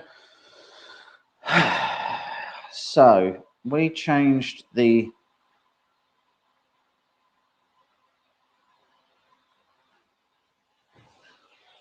so turn this off and let's swap around those two.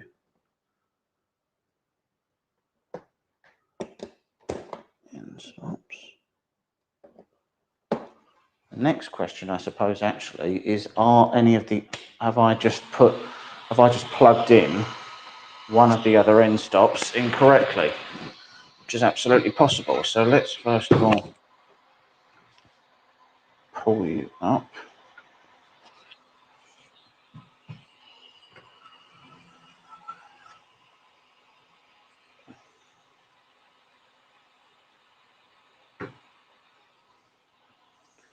Right, go back to auto home.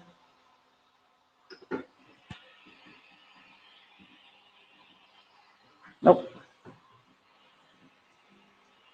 Oh. Oh. Oh.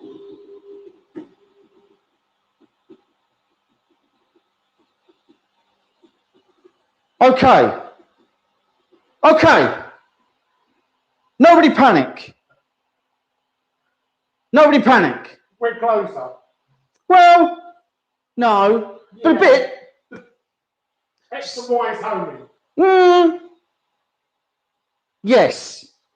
X and Y is homing. Only because the end stops then kicked in when you press them. When I press the Z. So when it homes, right, so what's weird is that when it moves, both Z's move. When it homes, only one Z moves. Okay. Okay. So the first thing is as well is it was. I'm glad you're having an amazing time, Dane, watching this. So the next question then is when this is on and that Z was homing, what direction was it homing in? Or wrong, I think. That's fine. If it was, then we know we just need to flip it. But right, so that's going down and then good Lord. Okay, so right, fine. No, that one wasn't working. Was it? No, the end stops were working, weren't they? These end stops are working. The Z end stops worked. No, because this Z end stop should trigger when this Z motor moves. But it's not moving. But it's not moving. So, yeah. Because it's not part, because Z2 doesn't seem to be a part of the homing process. It's only homing Z1, not Z2. So, next thing to do is we go back to home,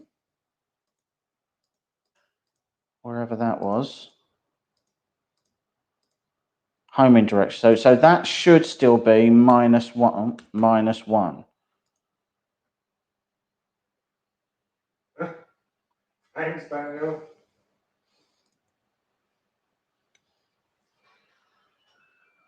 Are you too good for your home BLV? I don't know what that means.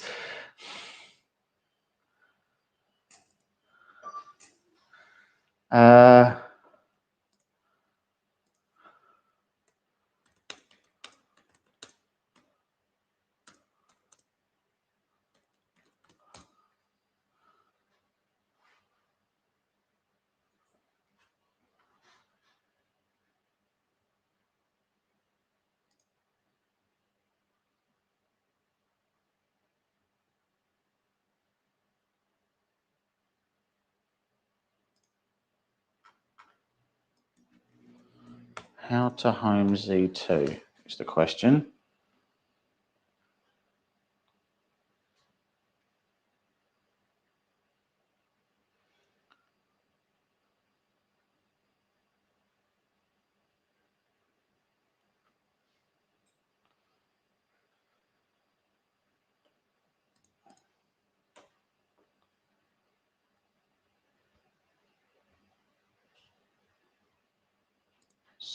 So this is saying I need to make sure that I've got the driver for E1.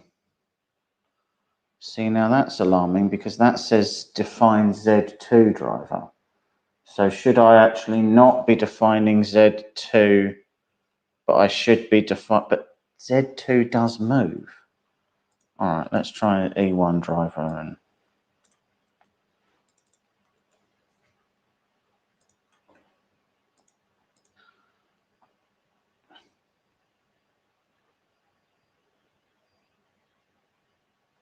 Oh, you mean Happy Gilmore?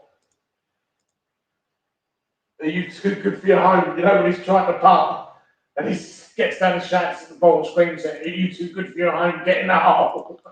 oh, okay.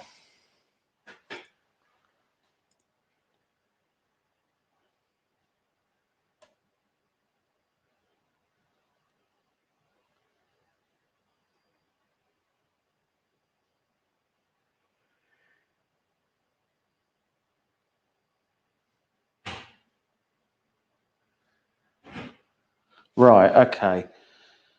The settings need to use, right. Just left to say, I enabled dual Z and auto Z access align, but didn't enable the dual Z end stops as I used the Z. I seem to, really not.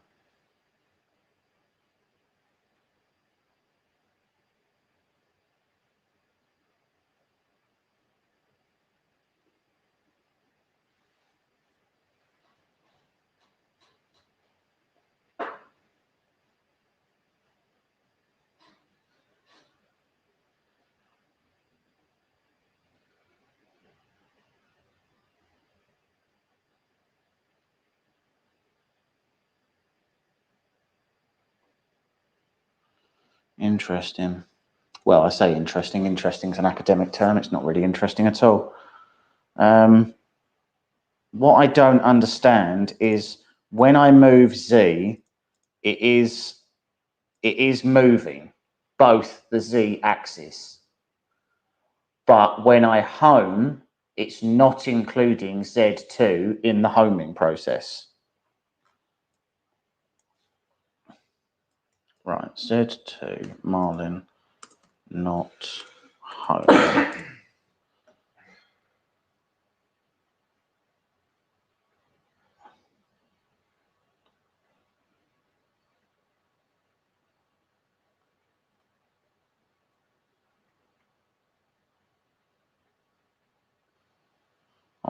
We're so close, people. We're so close. I can taste it.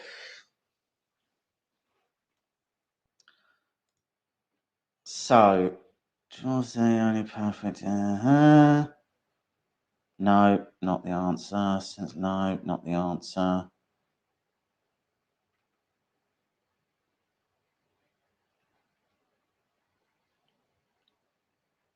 Right. So hold on. So we know that. So let's just compile this as it is. And let's see if this at least tries to home in the right direction afterwards. But you guys can see why I'm having to run it this way, right? So because this bed is so heavy, left to its own devices, it just falls down one side. So I need both Z's to go up so that when it and trigger on both Z end stops, because otherwise it doesn't actually stop, you see?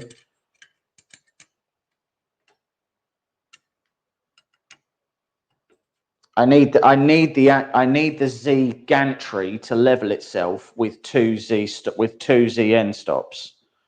That's the reason why I'm doing it this way. It's not just a it's not just a feature that I want. Because of the weight of this bed, it's a feature that we need for this to work.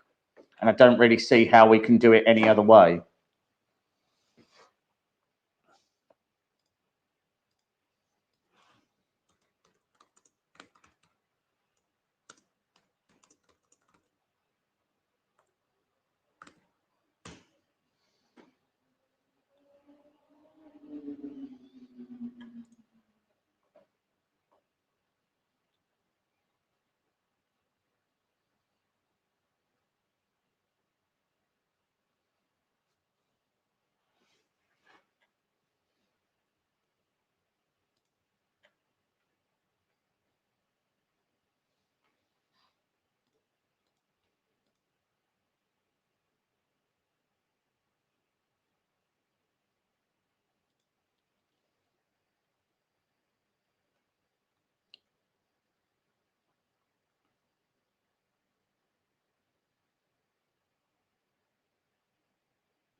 Define number of Z's to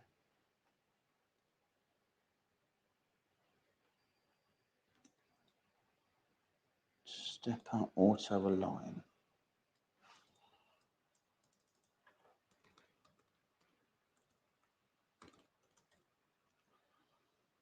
Oh, hold on. Hold the phone. I think I might have found what it was. I did not enable the Z stepper auto align.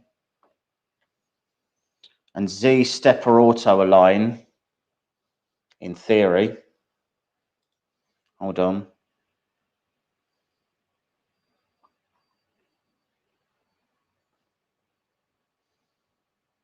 means that it should, yeah.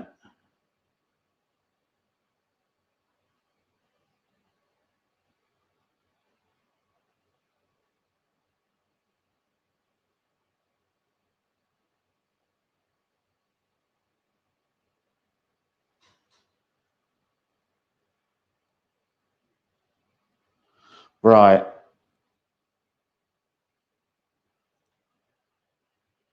Yeah, that's all Z currents and things like that. Okay. Let's try doing this again. So Z stepper auto align is a G34 command. G34 is essentially, it essentially means that you should be using multiple Z steppers to run the Z, in theory.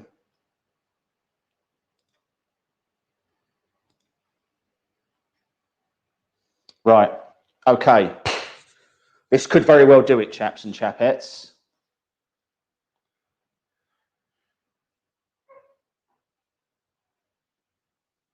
Z stepper auto align requires a Z bed probe. Well, that doesn't feel like that's true.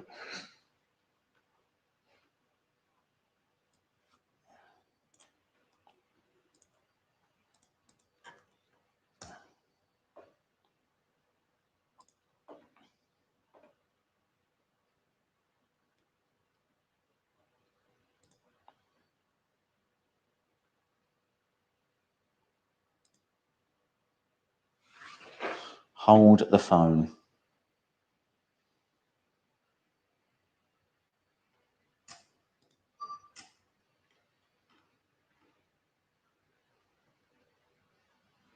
Well, Daniel said bed probe equals endstop. Well, I thought that.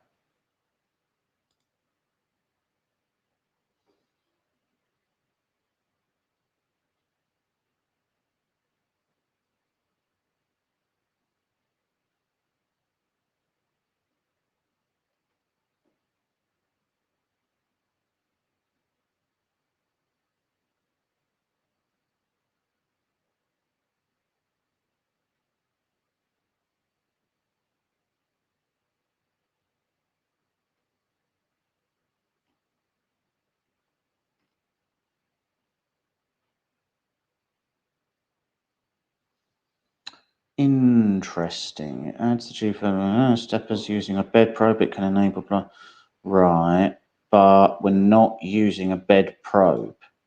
So how do you make it?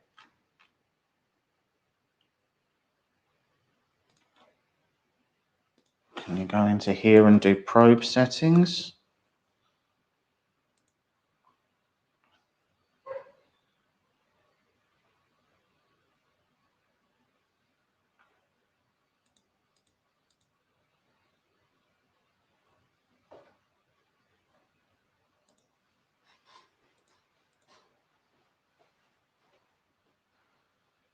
I don't know what any of those mean.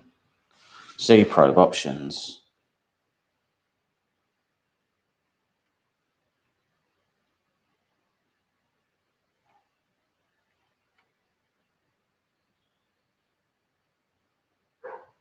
Where can you define?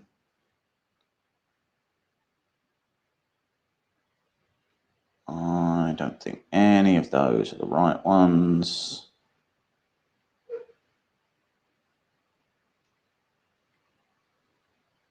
That's all probe offsets.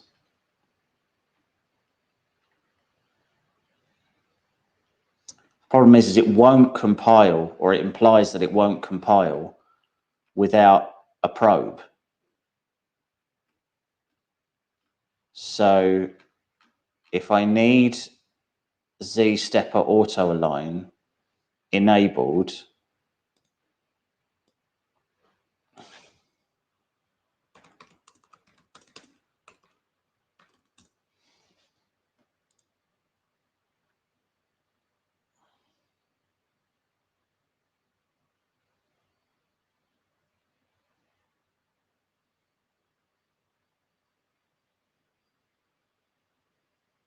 yeah, the problem is it seems to say that you can only do it with it. See, what's frustrating is I know this works because it works on the Creativity Elf. And again, it's that they've got flexible Z joints, so they can basically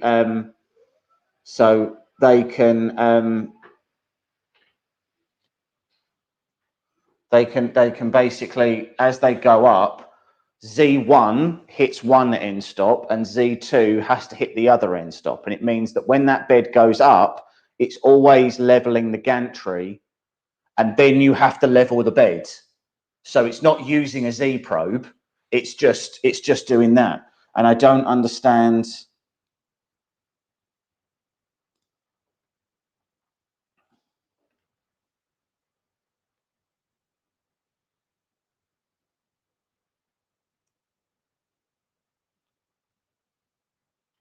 Yeah, there's people who are trying to do it with Clipper and things like that. But we're not using Clipper, so that doesn't help.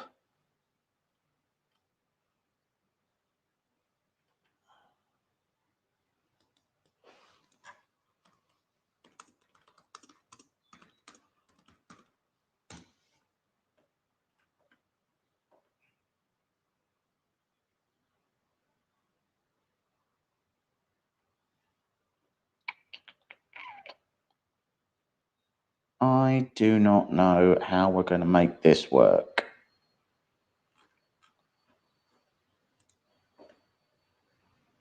Yeah, so you can't just do bed probe equals end stop, because basically the bed, if you did that, it would try to probe the bed left and right, and it wouldn't know what the end stops were. There's no way to map those pins.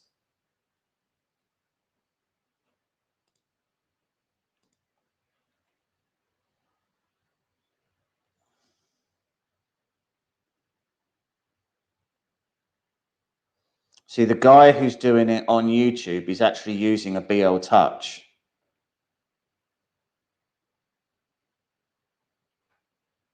And I wonder if ultimately if that's the end solution. But we've got a full aluminium plate on ours, so I don't see how on earth you would be able to fit a BL Touch to it. it's not going to fit on the sides or the front. It's not going to. Like there's nowhere to. Yeah, there's nowhere to mount a BL Touch 2.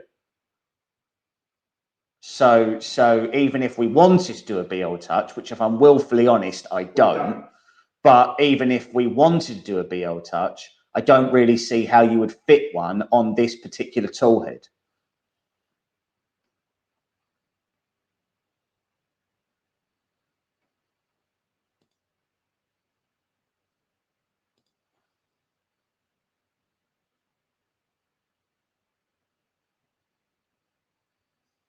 So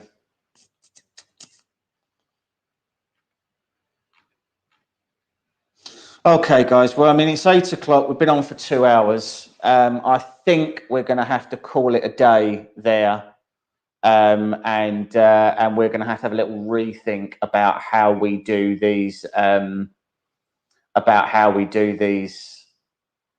Either redo the end stops or whether we have to figure out how to do a bed probe. I don't know which yet, but clearly we need to figure out a different way of doing it than this, because this way doesn't work.